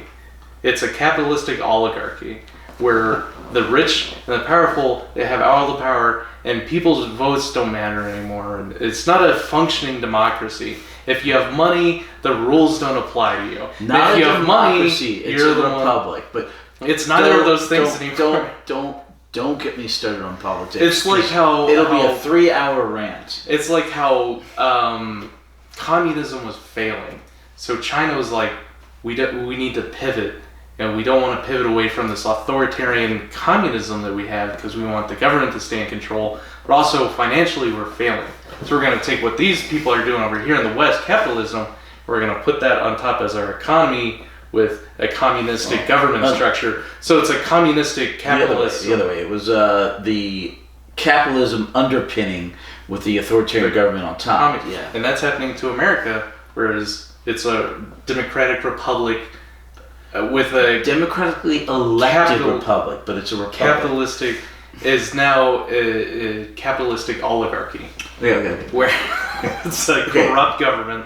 Okay. It's no longer functioning for the people. That is a whole different What's podcast. happening in Europe? No. At some point, we'll do a Politicast. Okay, We'll get if all you're going this. to keep trying to make these 3-hour podcasts, you've got to get me that intermission video, all right? All right, but Seriously, all seriously. right. I need that intermission video thing. I Like a 5-minute timer. Okay. So we're on episode 4, right? Yeah, okay. But, I have some questions. But seriously, okay. Questions for episodes 2 and 3. 2 and 3. Yeah. Did I cover questions for episode 1? Mm-hmm. We have the disco intro, very 1987, Yep. which is neat. Kind of a very techno. different. Yeah. I like it. Yeah. Like the more electronic-y vibe. Why is the doctor disappointed during Mel's excitement when they watch the video of the tower and she goes, "Ooh, there's a pool," and the doctor's kind of just over there like, yeah. That's the problem with kids today. They don't want adventure. They just want to hang out by the pool. Yeah, so he just wants to go off and adventure. Right, he wants to do more take adventure. Well, they end up with a bunch of adventure, but she just wants to relax by the pool for a few days, which Mhm. I love adventure, but Yeah, I don't he's- mind relaxing by the pool for a couple days either. So you know? that's why he's disappointed. Yeah. Okay. Yes, I know. We talked about like the dark humor and Yeah. the brutal themes of this. The Coraline style, older people, they're trying to eat. We talked about why they keep calling the doctor Sunbeam for no reason. There's no reason. It's just that one guy. Just that one guy. Who's that? The little green Jabba the Hutt looking character on Doctor Who? Syl. Yeah, it's like, oh, I guess that's just a weird thing his species does, and it's like, no, it's just him. Syl. Yeah. There's no reason he's calling him Sunbeam. It's just because he's weird. Yeah. We talked about the Book of Laws and the legal loophole and the disappointed plot point writing. We talked about the funky beats. Angry robot is hungry. Feed me Can hungry. we talk about why Mel hates Peck? So obviously he didn't make Peck's. He didn't make a great first He's trying too hard. first impression. Yeah, He's crashes through the trying door. too hard. Oh my gosh. But at some point, his efforts and his genuine nature of trying to help should have won her over way sooner. Because all he did was break a door down. And it's like, okay, that's really rude. When and he inconsiderate. actually... But then he saved her from those, and she's still like, I guess. He saved her twice. She didn't realize he saved her the first time. Yeah. By breaking the door to the old ladies. She doesn't know they're going to eat her. But then the second time he breaks the door, he actually does save her. She's still like very... No, kind of. It's obvious she's warming up to him, but she needs a little time. It just takes her so long to warm up to Pex. And he's such a likable character. I don't get why she was so I'm cold. guessing that she may have had some problems with somebody like that in the past. And I reminded her of an ex-boyfriend. she hasn't accepted his genuineness yet. But to be fair, he's trying his hardest to be brave when he's such a like scaredy cat. the tiger from, or the lion from The Wizard of Oz. Yeah, exactly. Yeah. The TARDIS gets tagged by the wall scrawlers. We talked about the graffitiing, right? Yeah, and they graffiti the TARDIS. The graffiti, their hieroglyphics, they tag the TARDIS, which is funny to see the TARDIS spray painted. And then they just clean it off, no problem. Yeah, later on, we'll see the TARDIS with leaflets on it. Oh, they put ads on it. Yeah, but when the TARDIS goes through time, the ads kind of burn off because of the time travel. So it's going through the atmosphere when it time travels. At some point. Well, it's traveling through time and space. Yeah. Space is the atmosphere and burns off the... oh god, that's such a good episode. Vincent and the Doctor. And we talked about the Judge Dredd themes and the tropes. All right, and episode 4. Okay. Episode 4. The main guy gets replaced and indwelt by Kugaran, or whatever his name is. Kroagnon, the architect. You got the bigger mustache now, got the weird face paint. Doesn't that make you so curious as to what he looked like, or what he even was? Maybe he had the before? bigger mustache, I don't know. Yeah, I guess. But his voice is so weird, and his talking patterns are so weird. It's like he's so alien, but we never actually see who the architect was Before he became this guy. Yeah, and he just put his consciousness in a regular human. It's like, what is so mysterious? Do we ever... I'm not going to wait till the end. Do we ever see the architect again? Kroagnon? No. Kroagnon. He dies during this. Yeah. Well, his ensorcelled body dies, but was his consciousness destroyed? We never see him again. Lame. He's dead. He's so mysterious. Deader than doorknob. Alright, so anyway. But the doctor knew about him, so he's like famous, right? Yeah. He said, the doctor. Yeah. Although, to be fair, the doctor knows a lot more than most people do. So anyway, so he gives Order 66. That's cool. Okay. Yeah, he does. It was ZZZ. ZZZ. But it's Order 66. You know what that is? What? It's gold from the Coronas I had last. Oh, there you go. No, not Corona. What was it? Modelo. That's part of my Modelo cap right there. Alright, so he gives Order 66 or ZZZ, and they start wiping out all of the people inside Paradise Towers, like everybody. All of the cleaners go out, and he's walking around with them, and it's just they're going up floor by floor by floor by floor, just wiping everybody out. All the caretakers, all the kings, all the residents, everybody. In the meantime, Mel had gotten up to the pool at the top. Yeah. She swims in it, and there's a cleaner in there that cleans the pool. Looks like a crab or something. Yeah. And she shoots it with Pex's gun, because Pex just screams help, and he's no help at all. I mean, to be fair, he doesn't really know. I mean, he could have shot it himself, but he was petrified by fear, so he forgot about the gun, and he just didn't know how to help in that situation. And she's like, "Give me your gun, I'll do it for you." Yeah. He's just, and she shoots it. Everybody ends up meeting on the roof. Well,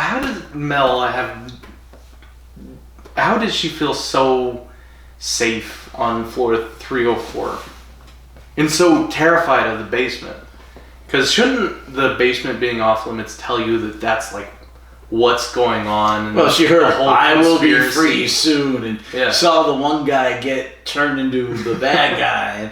And then on floor, so the whole tower is a mess, right? Right, but she felt safe should on be 304. You know? Yeah, she just makes up this theory and goes, "Oh, it's probably safe here," and then dives into the pool, and it's like, oh, obviously, it's not. Yeah. You should be cautious about where you. So anyway, the doctor and she's so easily Hanseled and Greteled. She almost got eaten twice. Eaten. Right. She's too trusting, is Mel. True. So the Blue Kings show up and say, "Hey, while you Red Kings were out, we took over your base, so we won." And they're yelling and arguing back and forth. I was like, "Stop! We need to work together because everyone's gonna die if we don't." Because he's figured out what's going on. Can we be friends? This is another trope I like.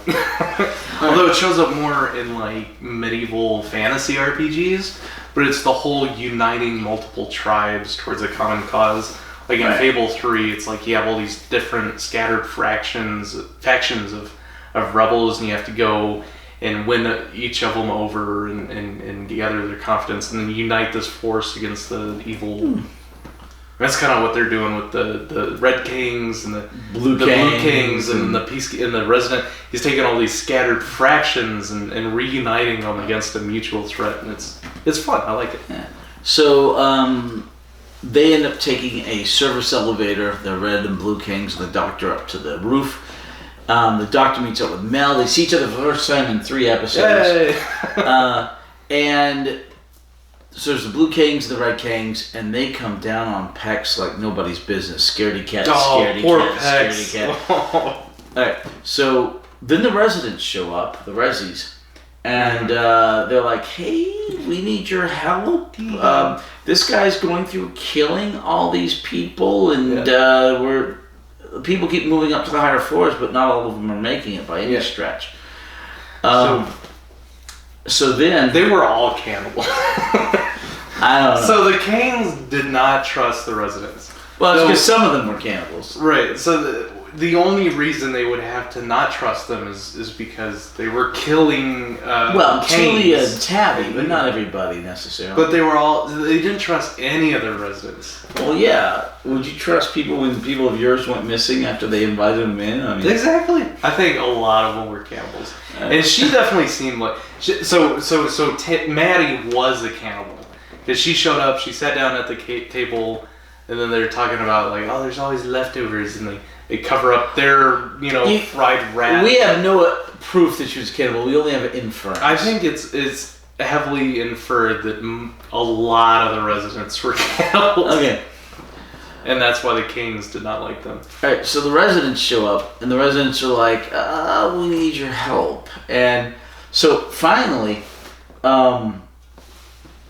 the chief, or the indwelt chief caretaker shows up, and the deputy caretaker had been trying to call him. He's like, Chief. He's like, oh, good, I thought we lost you. And the chief comes up and he starts saying, we're going to kill everybody. Yeah. It's time to kill everybody. You have to obey my orders. And he's like, moving on him. And the deputy keeps moving back. And he goes, there are exceptions to that when the chief is not the chief. And then he runs off. The deputy, this whole serial, has been the most gullible, goofy character who can be literally convinced to just let his captors go by them reading out of this book of rules that he handed to them. And he's last request. But yeah, and then he all of a sudden it clicks. He gets it. He goes, "You're not really the chief." Yeah, I'm out of here. So he bolts. He manages to make it up to the top, and the kings are like, "Okay, we'll work with you, Resis, but we will never, ever, ever work with the caretakers." And then he shows up and goes, "Can I talk with you?"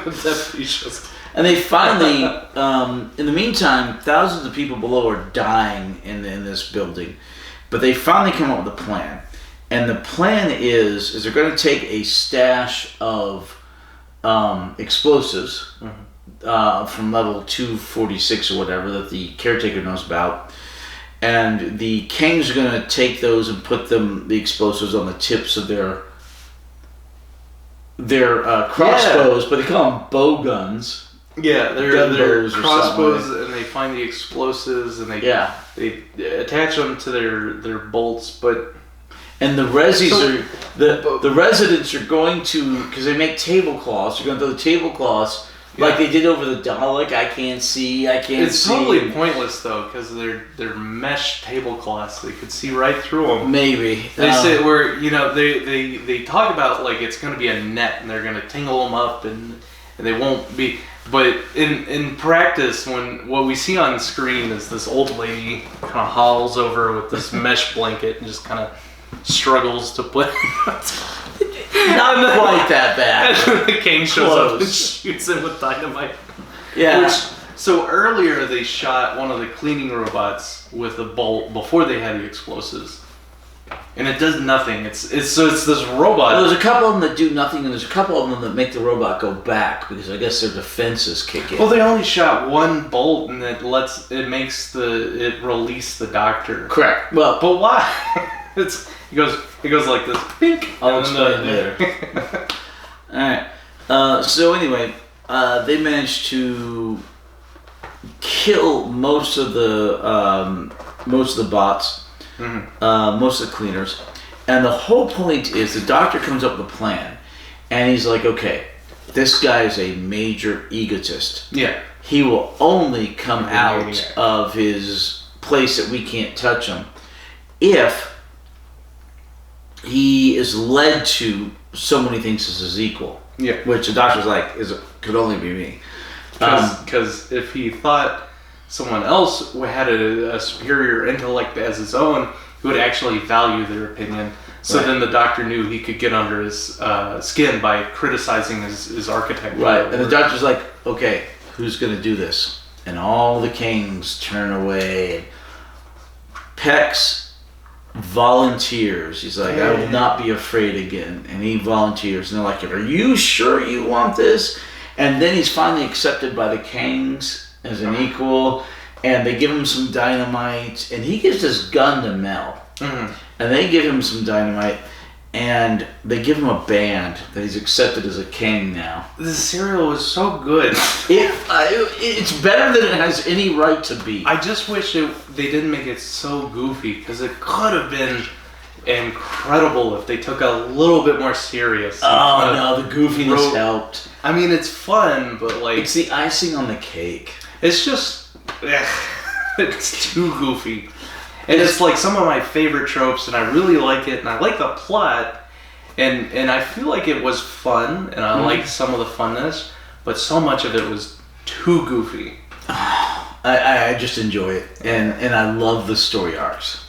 I do like the story arcs. I just feel like the plot, everything would have made so much more sense. They just took it a little bit more seriously. It wasn't that kind of show, but Yeah. all right. So, So great cereal. you continue. I'm gonna use the restroom. So I'll they be back. blew up the cleaners with their dynamite bolts. They're running around cleaning up stuff. The doctor, comes up with this plan. He goes in, he waves hello to the security camera, gets the attention of the architect, Crowagnon. And he starts, getting under his skin. He goes, blah, blah, blah, blah. He kind of lets on that he's, a very intelligent individual, much like himself. Kind of because the architect already knew about him, because he was trying to capture the doctor and kill him so he could put his consciousness in his body. Because he's talking about how that was his problem when he was trying to get out of being a brain in a box, like why he kept killing these different people, and he'd take their bodies and try to put his consciousness in it. He's like, the problem is they didn't understand, and that's why he kept trying to get the chief to capture the doctor to kill him so he could put his consciousness in his body, because he'd actually have a brain that could facilitate his mental capacities. But he never does get the doctor. Instead, he has to insert his consciousness into the chief caretaker. And I feel like, that's really his best option. And it kind of shows the drawbacks of that. Because, the chief wasn't really as intelligent as of a vehicle as he needed. So you kind of see some problems. Like, the architect acts a little weird. He talks like a zombie, kind of stumbles a little bit when he's walking. He kind of shambles around, and a part of that is just begging the question of, what kind of person was the architect for? He had to. We see him, but also probably a lot of it was a limitation of the corpse of the chief that he indwelt in, instead of being able to ensorcel the doctor. So that's where we're at. And then the doctor shows up. So he knows, the architect already knows about the doctor because of what we were talking about earlier. So the doctor goes, you already know about me. And he talks about his credentials, basically. He talks himself up. And then he starts just criticizing all the architects, his hubris, right? He starts saying, I'd love to share some opinions on this, and this is shoddy work, and he just loses it. He's like, we're going to set up this meeting. I'm going to talk to you. So his full focus is on capturing the doctor at this point. So they knew that was their whole plan. So they're setting up this trap, basically, to try to draw out the guy. So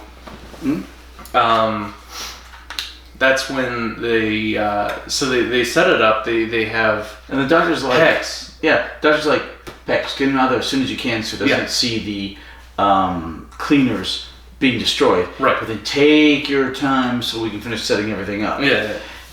And Pex fails in this. He manages to get the guy out. He and does he's his pretty best, cool, okay. calm, and collected at the beginning.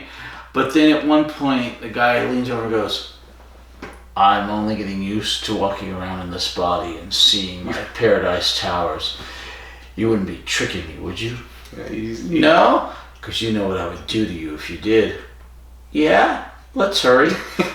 he catches on to the ruse.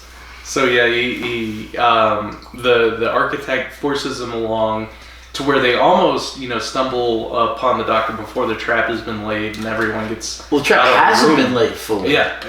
Yeah. And So they're like, get out. yeah, The doctor. and I was like, okay, I've got one chance to make this work because Pex got here too quickly. And he starts talking to the architect, whatever. Agrodon, whatever. And he's like, yeah, this is horrible. Look at this shoddy work. Look at this door. Look at this. And he mostly tricks him to get the door open. And the doctor tries to push him in to set off all the traps. No, the doctor can't push him in. Right, he tries to. Yeah. But he can't because the guy's too big and strong. And he grabs the doctor and just starts beating the doctor upside the wall.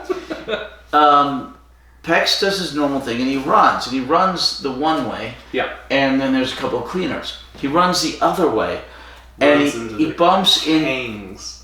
He bumps into Kangs and Mel. And he looks at the Kang bracelet that they gave him. Well, first he looks at Mel. Right. And Mel's looking at him like, you volunteered for this. You were my protector. And she just gives him this stare. He looks at his bracelet. And he realizes he has to. He runs back. Yeah. He grabs the doctor away from the architect's grip. And then he attacks the architect. But he's not strong enough. He just pile drives him. Well, first the architect grabs the dynamite out of his hands. Yeah. And then he realizes the only hope he has is to bum rush him. Throw your And he entire does body. bum rush him, and they go into the room, a couple feet down, and the dynamite explodes. Like the end of Sherlock Holmes 2. Yeah, Except kinda. not water, and he doesn't live. He's dead. Dex is dead. Yeah. He So, sacrifices himself, destroys to save everyone else. destroys the chief's body that had the architect's consciousness in it. Yeah. So I guess the architect is considered dead at this point. Yeah, they're both dead. And so is Pex, unfortunately. But And Pex. Oh, that is sad. yeah, He was really the best character in this. right. Well, This was like Pex's serial. once again, it's a hero's arc, you Yeah. know, and he had the best arc of anyone in it, with the possible exception of, Nah, it was definitely Pex. no, it was Pex, but the deputy chief had Oh, a yeah. little bit of an Yeah, arc yeah. as well. He was a fun character. He finally realized the rules. Screw the rules. This guy's insane. I'm out of here, and I'm going to help with these people. Yeah, I feel like his arc was a whole lot less impactful because Correct. he was used a lot more as the comedic relief, and his was a lot more goofy. Right, and but didn't make Pex had sense. the best arc. Yeah, But the whole Paradise Towers had an arc. It went from people not trusting other people to people hating other people to people working together with all those other people. The whole Paradise Towers had a great arc. yes, I love the whole plot in general. Yeah. It's so much to the point where I enjoyed the goofiness, but I enjoyed the plot so much that I started to not like how goofy it was, because I feel like it could have been even better and explained better and cooler subplots and cooler twists. It and better would have writing. needed 2 more episodes. And Just better writing. Well, we are not afforded Less lazy. We are not afforded more than 4 episodes in any of his seasons. Yeah, the budget is set at this point. Yeah, the episode count is small, 14 episodes a season. So yeah, it's them trying to kill the show. They've been trying to kill it since Colin Baker. All right, so at the very end, you see the the blue and the red Kangs having the same funeral rites for Pex as they did for the yellow Kang. Yeah. Because Pex is a king now. Yeah. All hail Pex, hail the unalive. Who gave themselves brave for us. in death. Yeah. And the doctor And Mel kind of back out and leave, Yeah, so it's another, the doctor's bad at goodbyes, so instead he says goodbye to the random video camera. Yeah. He did make sure they cleaned off his TARDIS. But what is that he got him to clean off the graffiti, but they skip out and they run back to the TARDIS, and before they get on the TARDIS, the doctor's being a little goofy. He turns to the video camera and he says, goodbye, and Mel says something like, oh, that's silly. And so you never know. You never know, which means the architect's consciousness could still be alive. No, it means that. Because who else would he be saying that to? I don't know. Anybody else in there. Okay, so... The architect lives. No, he doesn't. Pex is alive. Pex is alive. The architect is alive. So the TARDIS fades out, mm-hmm. and then you see behind where the TARDIS was on the wall, the graffiti of Pex is alive. Yeah. So, love it. Great ending to a great series. Yeah. Alright, so what are your questions for episode 4? Episode for the 4, series as a whole? We talked about the crossbow bolt and the AirPods on wheels. Don't they look like little AirPods with the charger in the back? It has a little lightning port in the back. The cleaning robots. Oh, the cleaning robots look weird.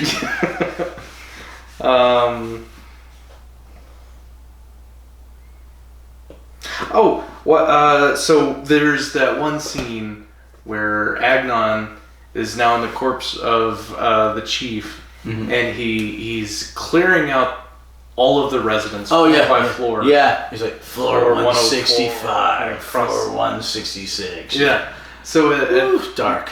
He's clearing everyone down. He's talking about his plan. He's like, I'm starting from the bottom, clearing out all the residents. That's gonna force them all up, and then I'm gonna finish them all off before they really mess up my 304th floor, which is really the only one that's kept nice at this point. He doesn't want them to mess up.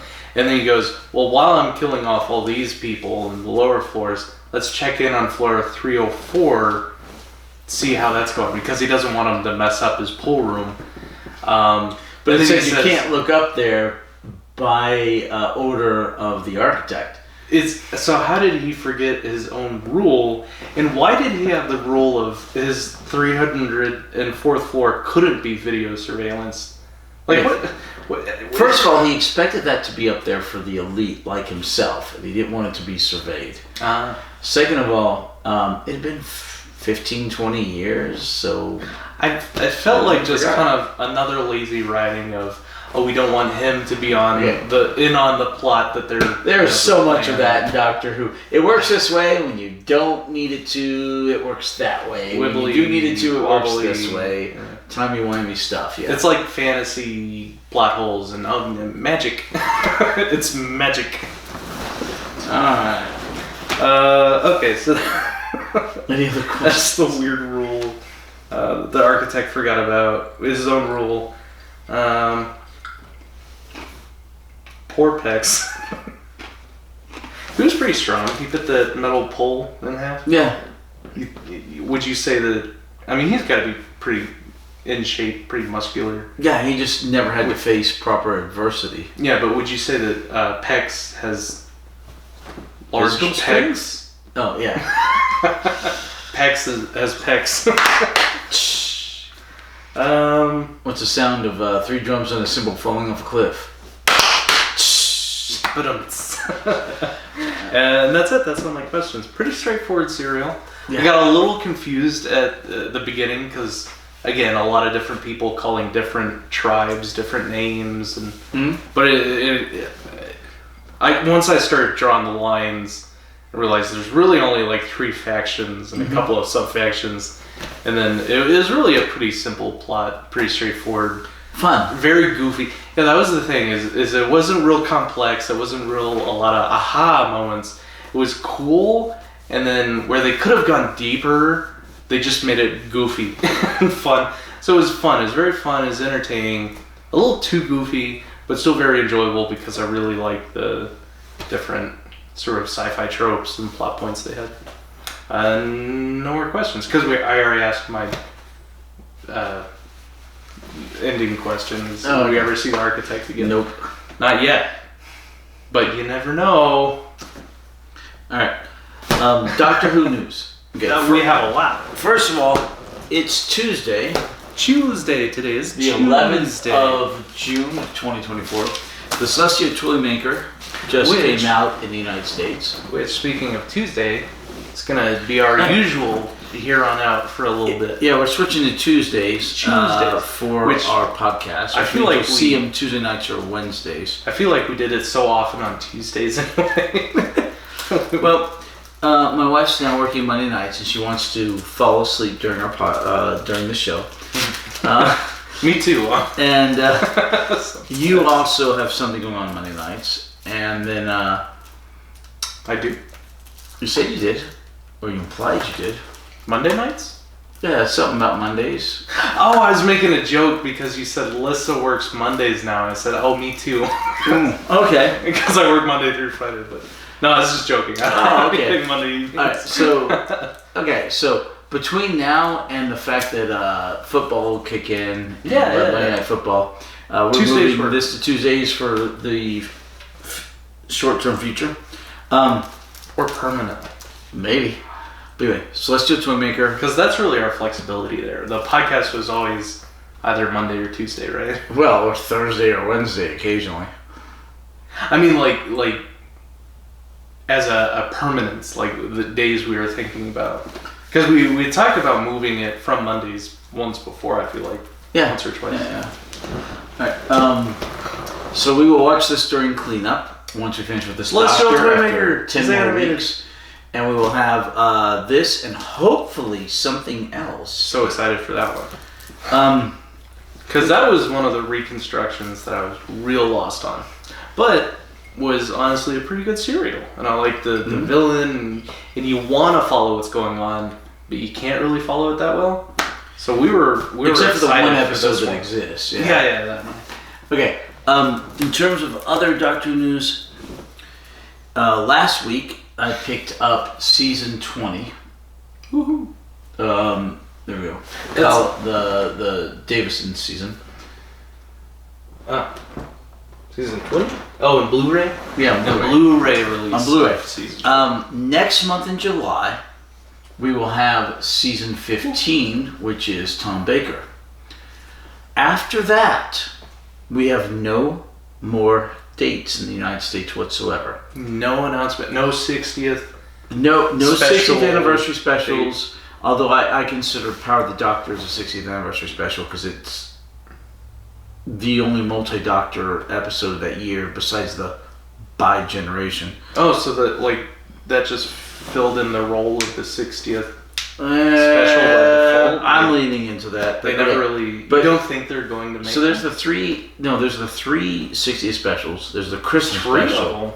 of them. There were 3 60th specials. The 14th Doctor, David Tennant, coming back from the 10th Doctor. Oh, like his whole tenure coming back was just 3 the episodes. specials. 3 episode specials. Then you have the Christmas episode, and then you have this year's series 14 And- series 1, whatever. Canonically, that's taken up a whole new generation of the Doctor. Regeneration is Tennant again. His Yeah. second. So, but that's not a thing because he has unlimited at this point, right? Yes and no. The numbers don't. Okay. Yes and no. Alright, but anyway, so we are 8 months from the 60th anniversary specials. Mhm. 8 months. We still don't have a date. No dates. Yeah, we don't have a But date they for the kinda Christmas just- special. We don't have a date for the latest series. But they just came And- out with the 3 specials, But which yeah, were for the 60th, but we don't have any dates whatsoever for the holiday special, for the or 60th for the new season. or the new season or the Christmas special. I thought they already did the 60th. Huh? They did it, 3 60ths. but we don't have any dates for being Oh, for the released on DVD DVDs release. Oh, okay, now or I'm. Blu-ray. Okay, those dates. Okay, so I was so lost. all of the Disney tenure, Mhm. we have no release dates whatsoever. So we don't know if Disney Plus Media is going to be coming out on physical copies. Yeah, because Disney has a horrible habit of vaulting stuff, and besides the season 15 for Tom Baker, we don't have any other dates for the old stuff. We have no more animation announcements or dates. We have no more season announcements or dates. And maybe once again, one of those rare times when there's no dates whatsoever available. Which is concerning, but also Yes. is that indicative of the point in the franchise in which you rename the ship from Odysseus. You go, okay, this isn't Doctor Who. I don't remember the name of the ship, but it wasn't Odysseus. Oh. Okay. Anyway. I think he did remember it, and then we corrected it. And then I forgot. Now Yeah. I'm saying Odysseus again. Okay. Other interesting Drunk Doctor Who news as we continue through the Seventh Doctor. My good friend Chris came by last week. Chris. Yeah, to Chris. Cheers. Yes. Thank you, Chris. He I installed the new video graphics card on my computer. Hey! Alright, fixed. Chris! It's fixed. Nice. I can now render the videos with the intro and the outro and all that. And the soon-to-be intermission. You need to make one if we're going to keep having long episodes. And you can play more video games with us now. Yay. Yes, I can actually. It runs things properly, which is good. So, guess who's playing World of Warcraft again? I'm sorry. Yeah, I know. I said, Wrath of the Lich King Classic. That's it. That's the last classic, nostalgia grab they're gonna get me on. I'm done with Blizzard. And then you know how it is. You're in Discord. Your friends are chatting you up. They're like, "Oh, don't you remember playing Cataclysm World of Warcraft?" And you're like, "Oh gosh." The nostalgia. So this is it. This is the last. I want some new stuff. Is what I want. Me too. Honestly, but we don't get good products anymore. Hardly. But yeah. So, we were talking about the franchises earlier that had gotten killed. Like Doctor Who. Yeah. The only one that has managed to course correct is Ghostbusters. They came out. I like the new Ghostbusters. Right. They came out with that horrible Ghostbusters 2016. Did not perform well in the box. Right. Once again, taking all the men and replacing with women, it didn't work. But then they course corrected to the kids, and they had a mix of male and female, and it worked out well. Again, right? And now they've had the two movies. Because it's a new generation of fans, so you have to write it for the new generation. But there's a good way to do that and a bad way to do that. So the bad way to do that is the where full still replacement DEI plays homage to the original Ghostbusters. It takes a lot of what made that great, and then it starts to modernize it for the new generation.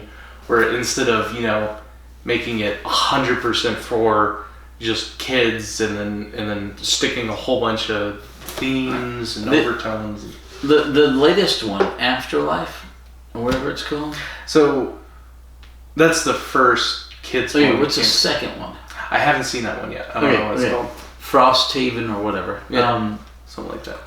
That one is like Ghostbusters Generations. Have you seen that one? Yeah. Oh, yeah, it's good. They've got literally a ton of the old Ghostbusters. Oh, great. And all the new Ghostbusters. Yeah. And they all have a part to play. And it's such a great course correction from the 2016 crap. But it's the only franchise that's managed to course correct after they tried the woke garbage. There's something so euphoric about fan service that is fan service for fan service sake and not cashing in and profit driven. Right. Like when Sony and Disney were fighting over the Spider-Man franchise forever, and they finally course corrected and said, let's make something for the fans. And they came out with No Way Home, the newest Spider-Man movie. Okay. And it had all of the Spider. Love that. Written for all of the Spider-Man That was generations. Fan service. No, it was great. Yeah, fun. So, sounds like the new Ghostbusters. Yeah. So I have to go see that. Once again, Sony, being a Japanese company, has rejected the woke, whereas Disney has not, and they keep trying that path. Honestly, like you look at how Japanese people do business and the CEOs, and you read stuff about how the CEO of Nintendo took a salary, a huge pay cut when the Wii U did not perform well in sales, just so they wouldn't have to lay off employees or make. It's like, could you imagine an American company CEO doing that? Not in a million years. No one. Elon Musk. He's the only one I could see doing it. Not even him. No, I he can see him doing it. Screws over his employees, just like every billionaire does. No, they're not all the same. And I think he is a cut from a different cloth. Oh, He's definitely different. He goes against the norm. He's against grain. Still does some not cool stuff. other Doctor Who news. This weekend, the 5th episode of the current 8-episode season, or 6th episode of the current 8-episode season of Doctor Who aired, called, what's it called? Riker? No. Rikers Island. It starts with an R, but anyway, it may have canonized Richard E. Grant's Scream of the Chakra Doctor. No way. Yes. The one thing they said was not canon. Rogue was the thing. Yeah, the only thing the BBC's canon. ever said that was not canon may have just been canonized. Because they show... That's great. They show a timeline or different faces of the Doctor, and Richard E. Grant's is amongst them. And why would they ever kind of write him out anyway? Because that's always been a thing, is the respect for each and every actor that's played the Doctor. They're all, and then for some reason, Richard E. Grant's Doctor they're just like, oh, this is, nope, Okay. Mulligan, he's not canon. Right. Well, because originally, his Scream of the Chakra was going to be the 40th anniversary special. Yeah, because it came out in 2003. He was a numbered Doctor. No, and he was going to be a number Doctor. But they took his number for someone else, which is why it was not Well, canon. they were making the animation. It was going to be a continuation of the show. Right. And then they decided, we don't want to do the animation, we want to do it live action, and we're going to have a different Doctor. Yeah. So they said, this isn't canon. We're going to do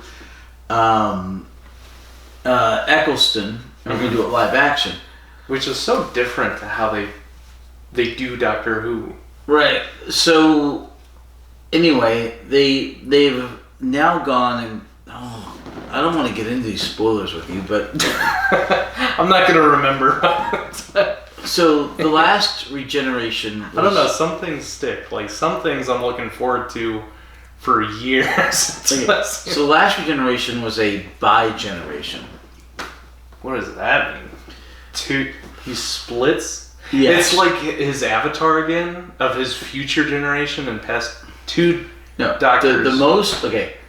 During the 60th anniversary specials, the Celestial Toymaker comes back, played by Neil Patrick Harris, Hey, he's great. and screws with the Doctor and the Doctor's timeline. And the Doctor regenerates, but he bi-generates. So the 14th Doctor, David Tennant, splits off into Tennant and Shutaigawa. Oh. So that bi-generation means that Tennant can run off and have adventures or whatever, and Shutaigawa can run off and have adventures or whatever. Does that mean it's a number Doctor and like a 0.5? Like they're both the same? Well, we don't know yet. But I think they're still numbered 14th and 15th. Because this has never been hinted at before. No, not at all. Like Regeneration. I said, they keep screwing with things, and I don't like them screwing with the show's lore. Which would only make sense if the Doctor was the timeless child. No, it's because That's Celestial the Toymaker only screw with it. reason why the Doctor does not Alright. follow the normal Alright. regeneration rules. Hold on. So, But I know you don't want it to be canon, but all the other canon feels like it's pointing towards. you don't want to be where They're the canon's really pointing. canonized. I hope. So, Timeless child. So Moffat has indicated that when the Celestial Toymaker screwed with that regeneration, that every single other Doctor's regeneration before him was also a bi-generation. What? Oh, so that explains. So What? they're saying, yeah, okay. I kind of like that. Oh yeah, I hate them screwing with the lore, especially in such a short period of time. But it kind of explains the what they're trying to do earlier with the split realities and multiverse and all that. So it's yeah. like the celestial toymaker messed with the timeline and created this alternate timeline. So then you have multiverse crap. These two lines of the Doctor's Regeneration. So apparently, in the main line, Eccleston is the Ninth Doctor. In an alternate line, Richard E. Grant, the Shokla Doctor, is the Ninth Doctor. And I'm just like, oh, I can't keep up with this forever. I mean, it's so much. So I like that. I feel like that's clever. That makes sense. At the same time, definitely at a certain point, it just becomes so convoluted and ridiculous. Yeah. But that sounds like it's fun. But definitely, the franchise as a whole sounds like it's getting really convoluted. Yeah. All right, so we'll see what happens with all that. I don't know, but good luck to you, Richard E. Grant. You're recognized. Right, but that's also maybe how they canonized in with the multiverse stuff. Yeah. The movies. See, it's clever. It makes sense. Yeah. The movies with what's his face from Star Wars. And the not Time Lord Doctor. No, that's what I'm saying. Just a regular person. No, Doctor Who. But apparently he's somehow being canonized in. Because he's a split off from Hartnell or something. So he really is a Time Lord. I don't freaking know anymore. It's getting weird. Yeah.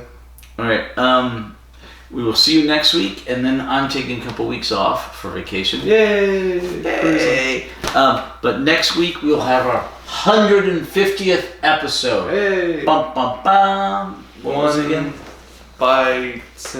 One point. What do you call that? A sesquicentennial. Sasquatch Sacagawea? What? No, that's what a 150 year anniversary is sesquicentennial. Sesquicentennial. Delta and the Bannerman. And you make fun of me for saying things like, I don't even remember. The little ultimate things, penultimate, penultimate, and ultimate, penultimate, and anti-penultimate. I only know sesquicentennial because that's just as ridiculous. I graduated in 1986, which was Texas's sesquicentennial from our independence. But it's just as ridiculous as anti-penultimate. Alright, we'll see you next week, guys. Join us for Delta and the Bannerman, which is a take on the group for the 1980s, Echo and the Bunnymen. Pro. There's like a fifth before this. Oh my gosh. The To our commenter, thank you. Commentor. He's been showing up lately. I love it. Welcome back. Sing our outro, Hatter. Ba-dum, bum, ba-dum, bum. Thank you.